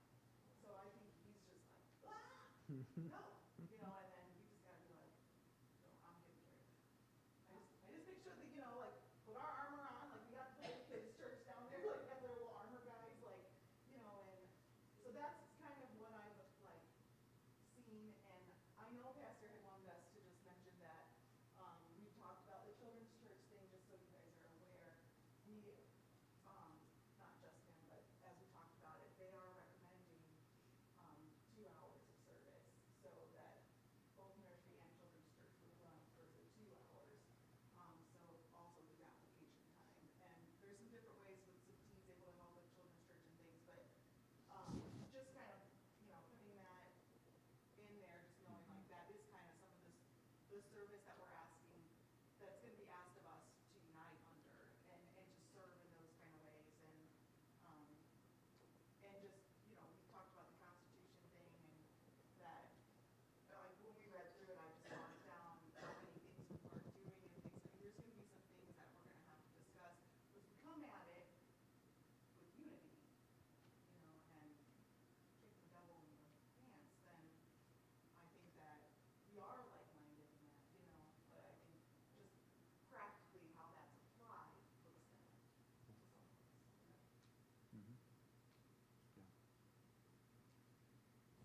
Yeah, I think we're unified in the sense of, I agree that those things are vitally important, that we are discipling, fellowship, we are praying, we're doing all those things, and we want to continue to do those things. Those sometimes they do look differently, whether it's we call it Sunday school or we call it application time. We are discipling, we're doing those things, but those things may look differently. When we fellowship, we may fellowship in different ways. Like Nicole said, many of us have ministries and places and people that we minister to outside of church in our communities, in our, you know, in our work settings. And so when sometimes when people say, well, life is too busy, I can't come to all the church functions, sometimes, most of the times, a lot of people are serving in different ways. And glorify God for that. We want to still create a community here where we can do that, but it may look different than the way it was set up in previous times and in previous ways, just because of the dynamics of people's lives in those times. And so what we want to know is that we are all on the same page, that we want to disciple and grow.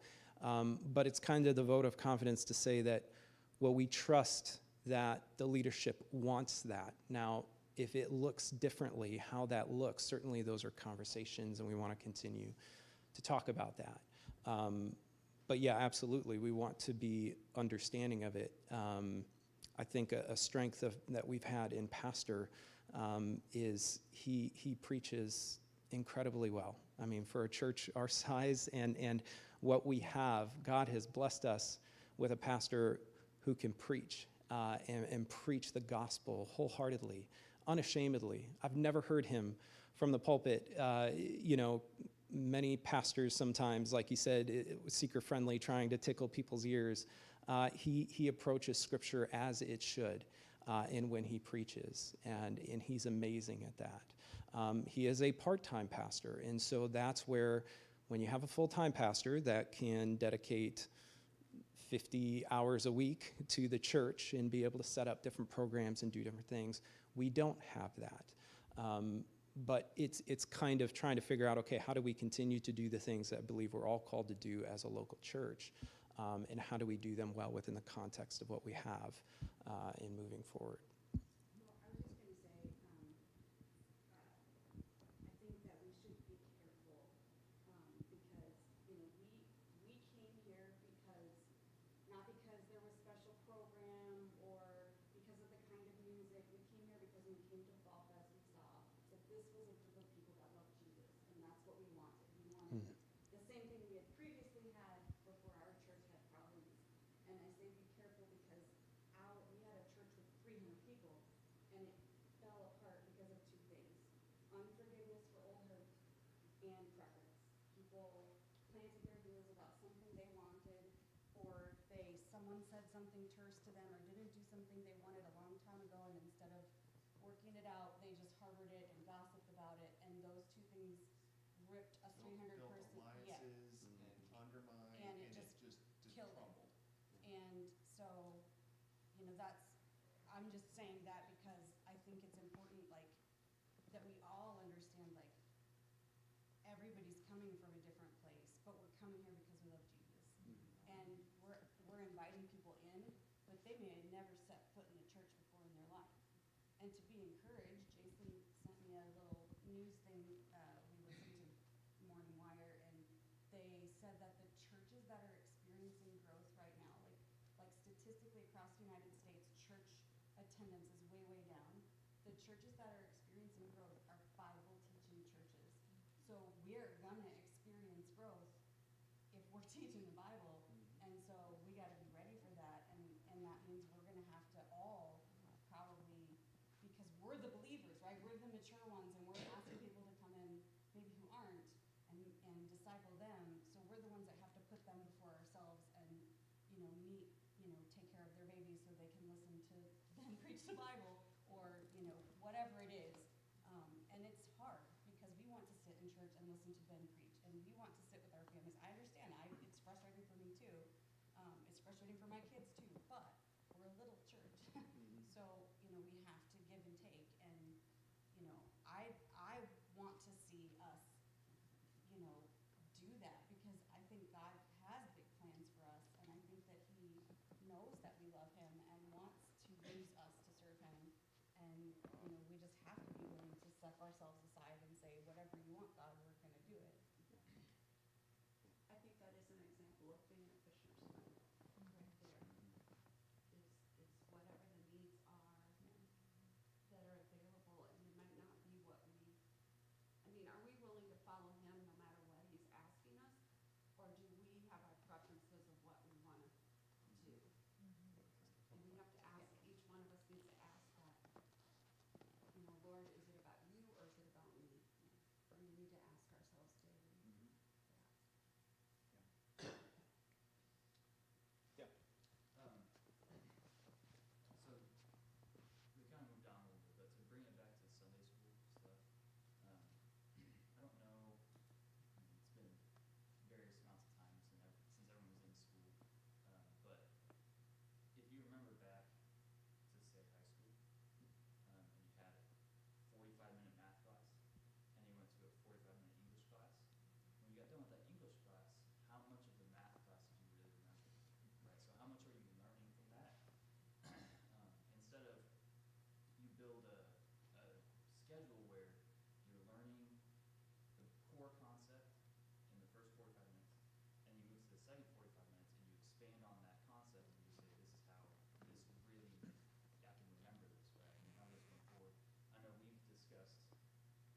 led me to the Lord, his wife did, but, when it came to the growing part of, was reading and then applying it, and it brought back to the little booklets that he would give, and it was very much like that, so I loved it, because I thought, this is great, this is exactly how I was taught to study God's word, so.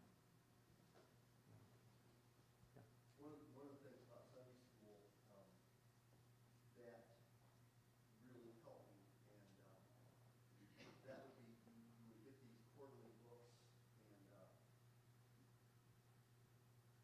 like you said, I'm a horrible reader, Drew. I'm a horrible reader. So I've tried to figure out how I can remember, because I do not remember what I read. It was gone in seconds.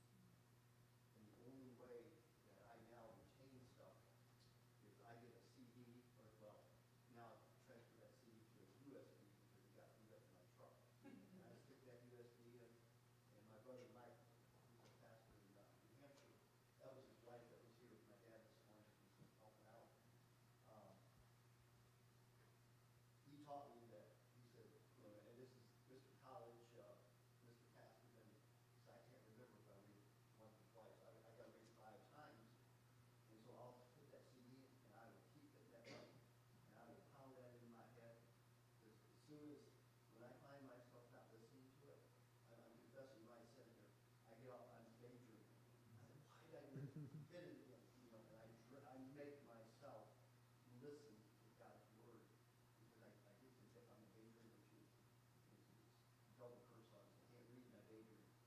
And, but and then I'll get the quarterly, because often I would teach too, and I would hear that the passage, and then I do the book. Tom taught that too, and it just, I can remember that applying to my life as I went through that week.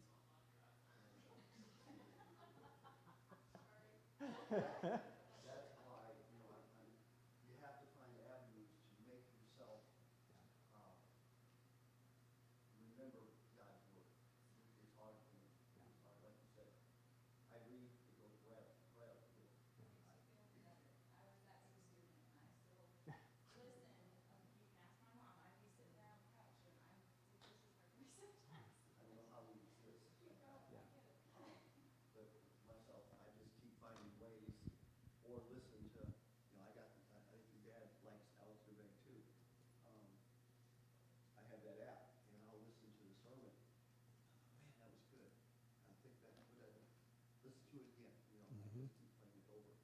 And take what God lays on my heart, and I move on.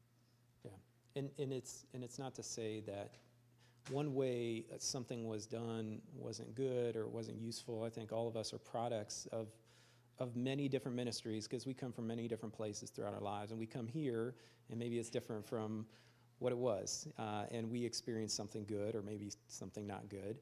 We all have experience, we all have strengths, and so we're never going to be able to find a church in general to fit all of our needs all the time perfectly as we learn, as we develop. We're trying to do our best to do that together when we can with the resources we have, so it won't be perfect all the time for everyone. There are some great resources out there. This is a wonderful time in history of, man, you can find stuff that if you struggle with a certain area, be able to find something that helps you develop that. But certainly when we're here and when we have the opportunity, small opportunities, what can we do to best facilitate the congregation as a whole as we come together, as we try and learn and develop? And again, it's not like it's never going to change again, or that there's not the possibility to do things differently. So I hope it's also known that if there were things that used to be one way, that's a different way. The purpose wasn't to throw out everything old and just do new stuff. I hope people don't think that the changes that we've made, whether it's music or anything else, is just to get people in the door. That's not the case. That's not the focus. That's not the purpose. We want to worship the Lord with the talents and the abilities that He's given all of us, and we want to do that well. So that's always been the goal and the focus.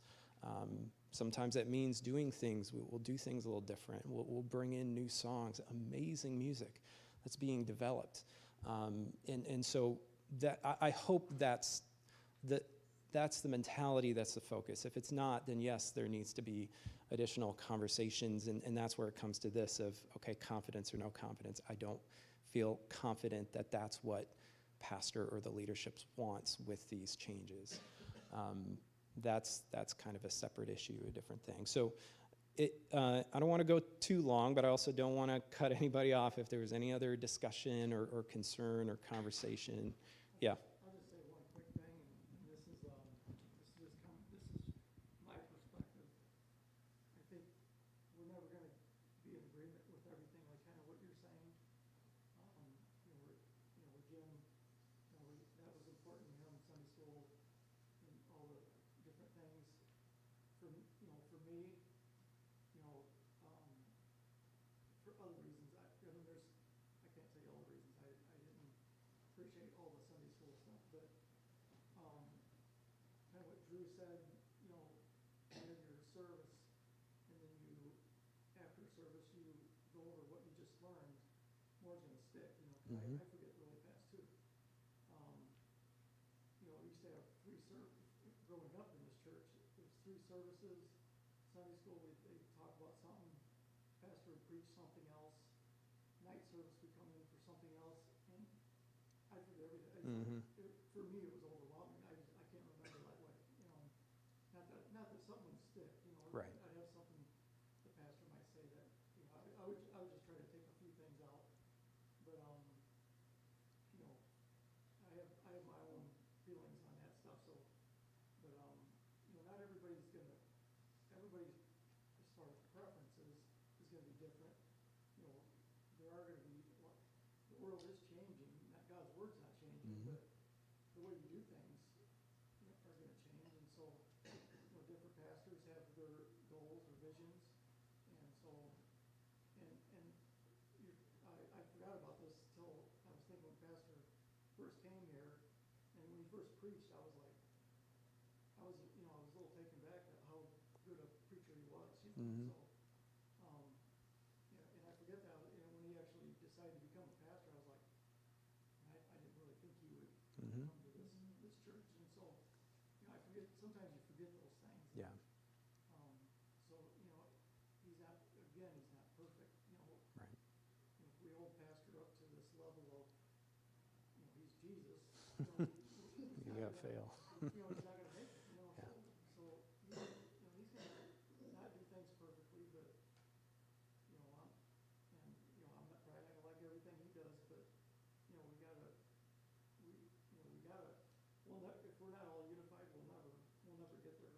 We're all Right. gonna, I don't care who's up there being the pastor. If we're not all unified here, we're never gonna get there. Yeah. As a church. Right. We're gonna fail. But Yeah. that's just my 2 cents. Yeah. So she was asking about if this would be like, yes, we're for Ben, or no, he's resigning. From my understanding, I was asking to make sure if this is more of a, yes, we agree, or no, we don't agree. And so he's gonna consider resignation because all of us are saying we don't agree with your direction, therefore, why would he be here? Right. Because we wouldn't be in Correct. agreement with his leadership. Yes. And that's Right. what the point number is. Right. Yeah.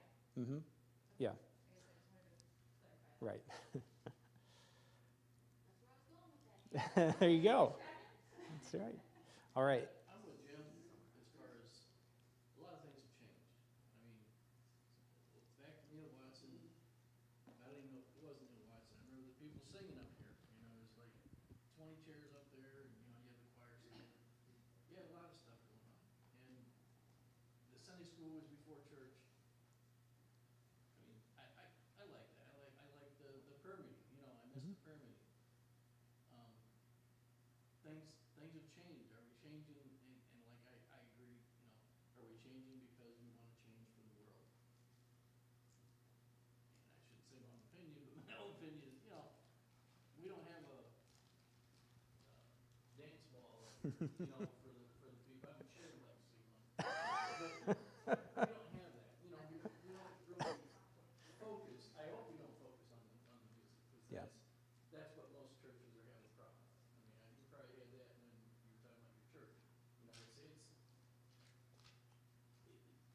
big focus where people really get Mm-hmm. ugly. And I've seen it for the last 4 preachers, you know, it's really been a big thing. But I think that Bible is what I look at, and that's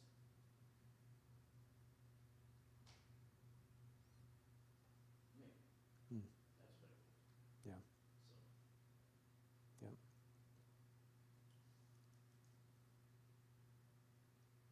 Yep.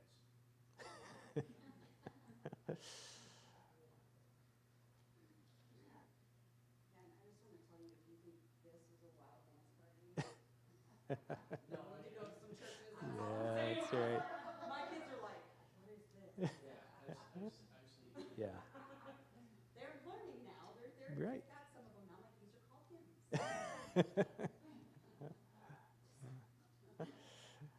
All right. Anything else? All right. Well, if you would go ahead and fill that out, and maybe what we'll do is we'll use this beautiful little box. You can fold it up and you can enter it in there. I don't know if we want to pass that around or.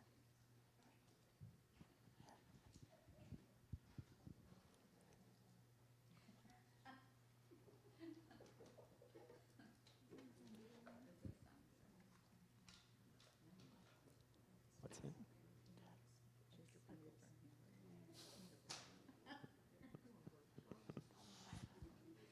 Huh? It's coming. Yeah, we're going to pass it around. Pass it around the plate. That used to be a tradition before COVID too, right? Pass it around the plate. Actually, Bob, Waka had just said that they went to digital, bulletins. And I guess, Oh. I Oh, really? They went physical. They went digital bulletins. Wow. Oh, thank you.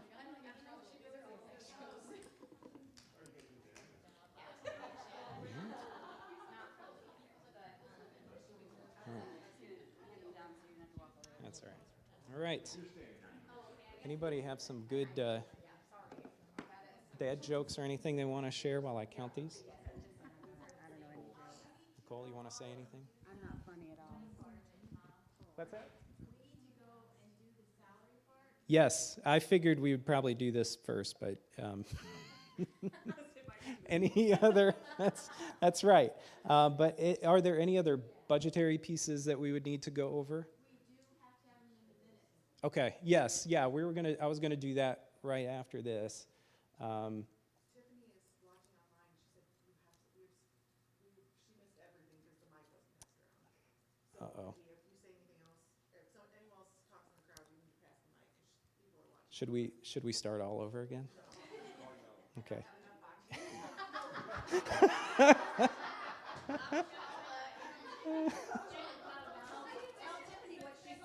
Yeah, I'm sorry, Tiffany. Donna said she doesn't have enough oxygen for that, so. I made sure I only brought enough.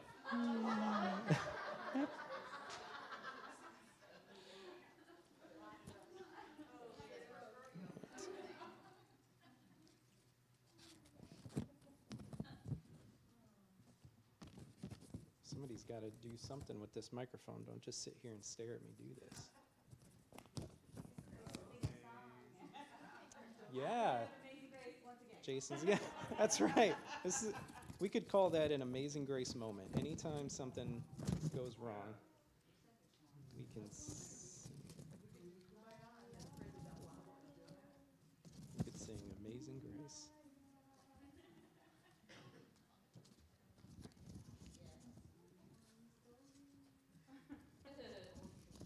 I'm going to set this down. That's too hard to do with 2 hands.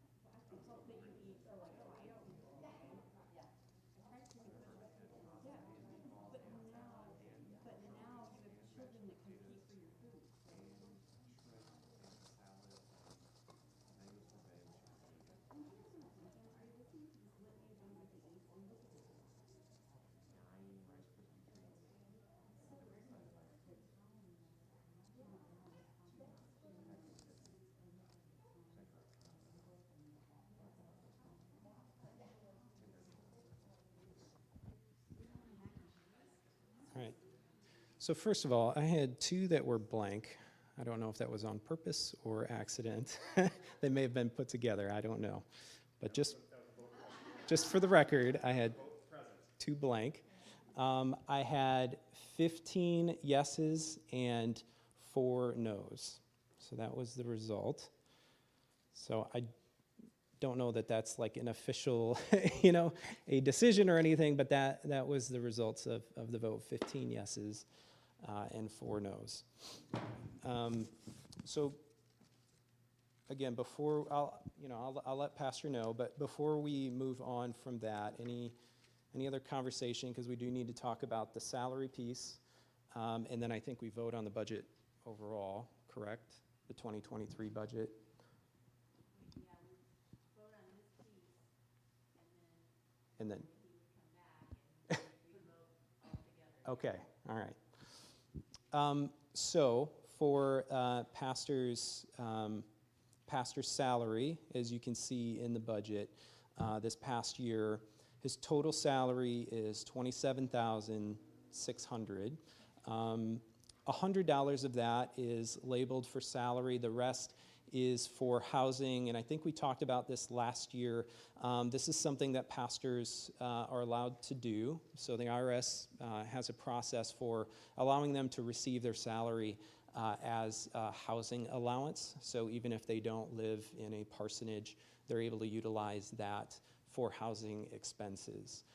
So that's a kind of an IRS thing that many pastors utilize to help with taxable income, those types of things. So that's why it's split between the two, 100 for salary, 27,500. Just as some background, this is the same amount that we paid. Sharon had a question. Yes. I had my hand up. That's Oh, okay. sorry. I understand teachers don't always get. That's right. That's right. I just was wondering, is there a formula that they use to determine, like, How much that was. So that was through him working with his tax people at H&R Block. The tax people say, okay, we advise you to at least have a little something as actual salary, and then the remainder of it. Now that's on his side for housing. He'll have to, when he does his taxes, prove that, okay, these are the costs that I have. And so when he does his taxes, that's how he has to show that. Because there's not really a formula. That's just kind of what his tax attorneys had asked. So that's how we split it up. But no, that's a good question. Okay, so just as some background, last year we did not give him an increase. We kept him the same from the previous year. And so as we consider this next year, we can keep it the same amount. We can increase it. In the past, we've done different types of percentages for pastors. Usually every year we tried to do a little bit of an increase where we could. And again, those were different increases in the past, sometimes around 3% or so, just depending on what was going on. So if we wanted to do an increase, we could do a percentage. We could do a dollar amount. So just for example, about a 5% increase would be around $1,500 increase, something like that.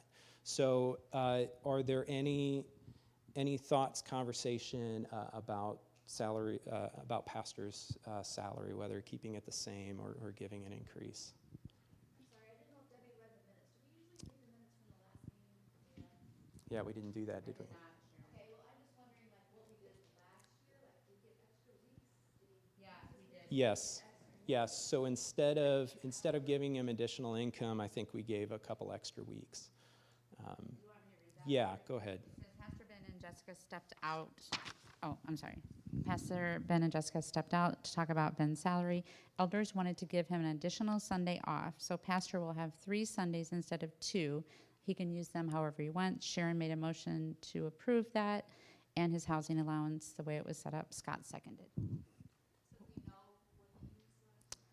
How many weeks he used? He ended up using more than 3, but some of that was due to either illness or having to be out of town for somebody to invite him to teach or to do a wedding, those kinds of things. So it wasn't vacation typically, but yeah, he utilized all those and then a few extra. Yeah.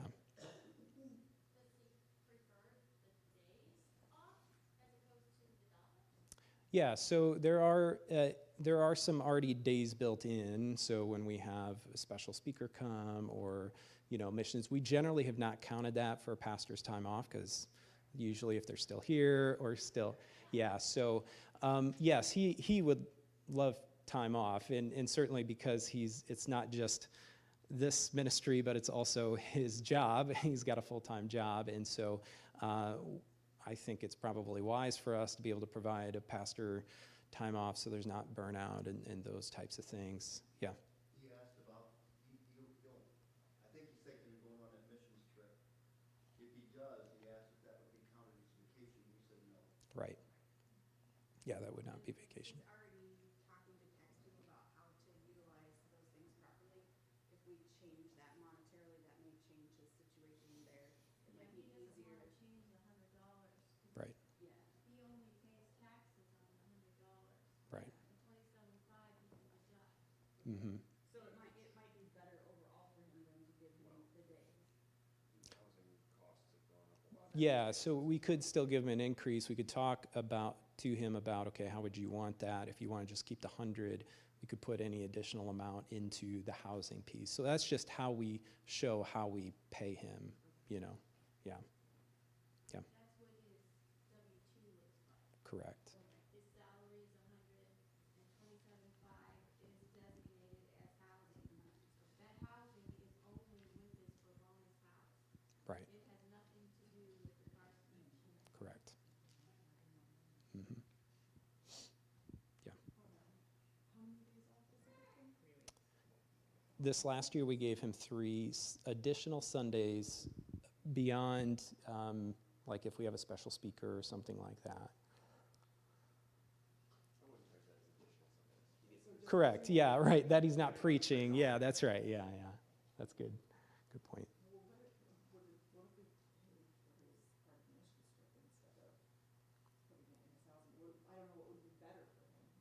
Yeah. Putting in housing thing actually better for him, or could we just? I don't think that'll hurt anything. No. I'm pretty sure with inflation, any limitations on, like caps on housing, reimbursement is probably gonna go up because gas bills have gone up, electric bills have gone up, water bills That's have what I'm gone like, up. is that better for him financially, or would it be better to like, hey, we're gonna, instead of increasing your housing thing, we're gonna make sure you're covered with the missions grant? Right. Yeah, that's a good point. What if we did just like a conservative increase? So, because my only concern would be like if for several years in a row we don't increase, but then we have a good hefty budget, will that look suspicious? You know what I'm saying? Where it would draw attention and somebody might want to ask questions, because, the IRS is into that these days. And if we just did like a conservative, like cost of living increase, like maybe 3%, and then maybe gave them another day or two off, it looks like we're, I think that's good. spreading it out, I guess. Does that Right. make sense? Instead of just throwing money or not throwing money. Right. You just said a 5% is at $1,500, the mission trip is 2,000. Mm-hmm. Maybe pick a number somewhere in there and give them a choice. Yeah. Right. You pick a mission trip or, if you would like it in your housing allowance. Yeah. Just a thought. Yeah. Mm-hmm. How about the number of weeks off? I'm sorry. Oh, go ahead, Nain. No. I agree with you, but I think that the extra time off, too, also Yeah. given an increase of the missions or whatever, I think we increase the Yeah. because if he does not use the housing, it becomes taxable to him. Correct. So we have to sort of ask him, Yeah. if he can't come up with 27.5 or Mm-hmm. 29,000. Yeah. If we keep increasing that, is that gonna? Yeah, he can't. It becomes taxable at that point. Yeah, that's true. It becomes taxable. Right. We don't want to do that to him either. So maybe we should do like a dollar amount and say,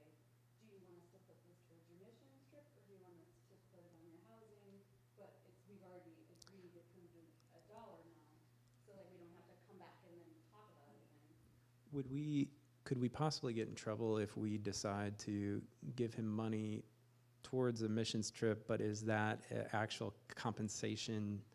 Could we maybe get in trouble with that? Right. Yeah. I mean, we talked about maybe the church, we're going to decide whether or not the church will help some of those in part or whatever that may want to go. I mean, certainly he could be a part of that anyway. Right, yeah, exactly, because then that's where somebody looks at our books and says, okay, you just tried to move compensation to a different thing, and yeah, we run into that a lot. So anything over a $25 gift card at Olivet, you are going to get taxed on it. So you got to be careful sometimes on how you. I also think it would be not unreasonable to say, well, he's the pastor of our church leading a mission trip. Of course, we pay for Right. for him to go. Right. It wouldn't be fair for us to send him on a mission trip and then make him pay for it out of his own salary. Yeah. But then now we're talking about account questions. That's right. Yeah. Now we've had the conversation. It's But that would be 4 days and the cost of admission trip, 4 weeks. 4 Sundays, that's like Yeah. weeks, whatever, same thing. Right. Well, I mean, like, if he's for longer. I mean, 4 Sundays and the prep for that. Okay. So the motion, if we're starting to narrow down a motion here, motion would be 4 Sundays off and $2,000 increase to provide for his missions trip costs. So that's where we may have to, and I'd lead on Lori a little bit too, of I want to be careful not to do something that tax-wise, we got to be careful of. Yeah. It's just, the IRS doesn't like if you're trying to hide compensation for somebody and you say, oh, it's for this, so you can't be taxed on it. Well, if they feel like you can and you move something around, then they, again, very possibly unlikely, but yeah, I know. Right. Correct.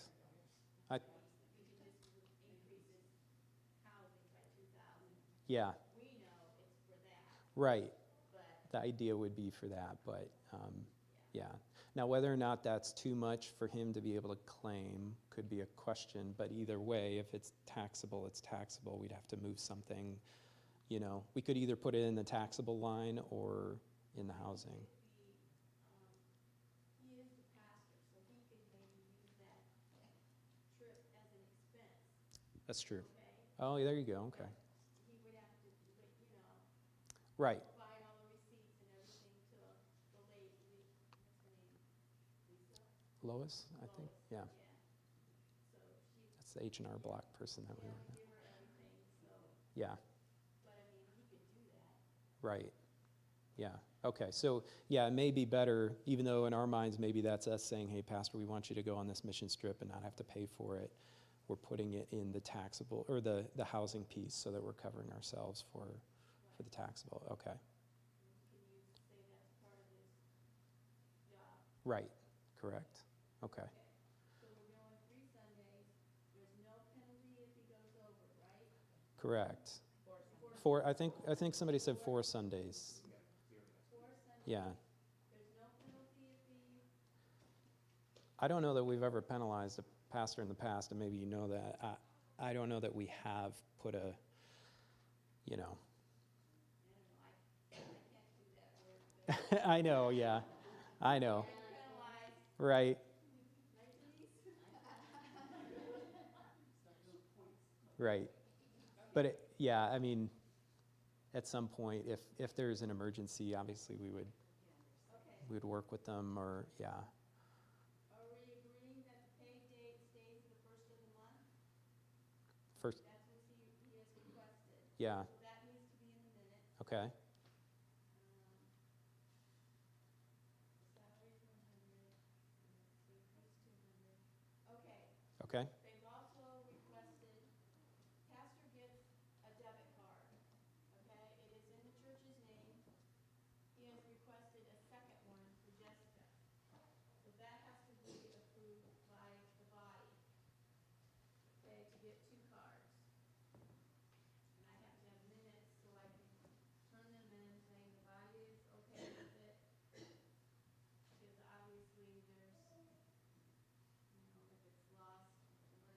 Right. we take responsibility for it.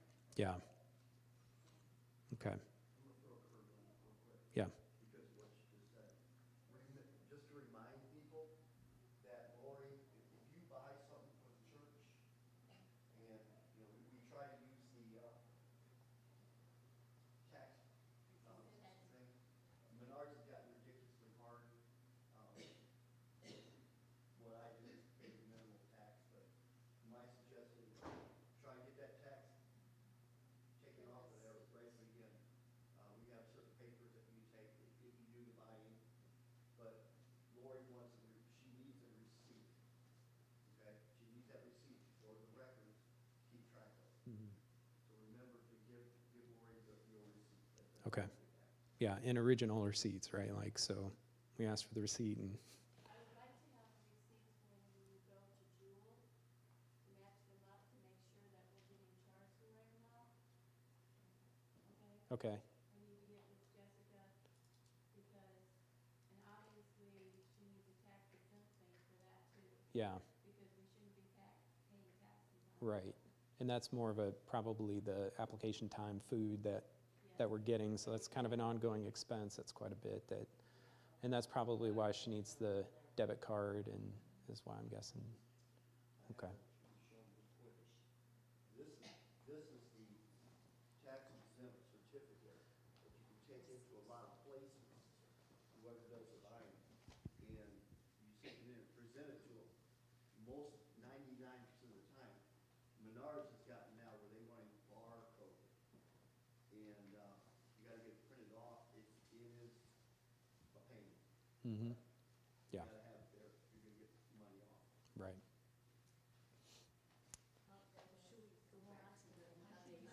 Yeah, yeah, we got to vote each of those. So, all right, so let's start taking a couple of these items that we need to, oh, you got another? There's other things. Okay. Because Debbie, I'm gonna need the copy of the minutes that says all of these things. The authorized signers on our checking and savings account, which we have a savings account, which is not even in this budget bar, okay? And there's a, $2,000 sitting in it. That's not moved. It's been in there forever. Mm-hmm, But anyway, the checking and savings of the authorized signers are Jim and me, okay? What we need to update is we have the safety deposit box that only Jim is on. mm, So we need another signer, okay, okay? So we need to get that done tonight. The reason the savings account has not moved, am I correct, Lori, in that the interest has been horrible?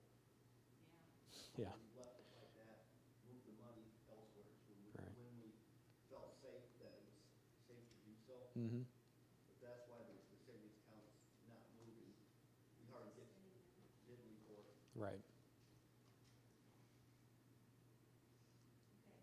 Okay. Okay? That's what I need. All right, so let's go backwards, because maybe I'll remember that better.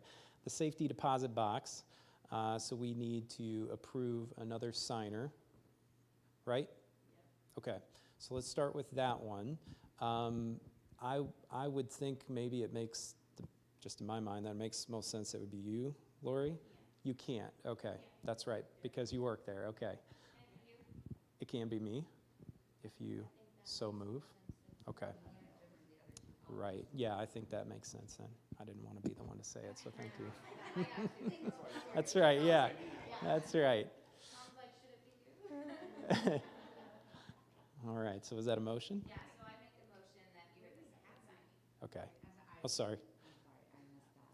A motion that I would be the second signer of the safety deposit. Add Tom to the safety deposit. Right. box as a signer. Yes.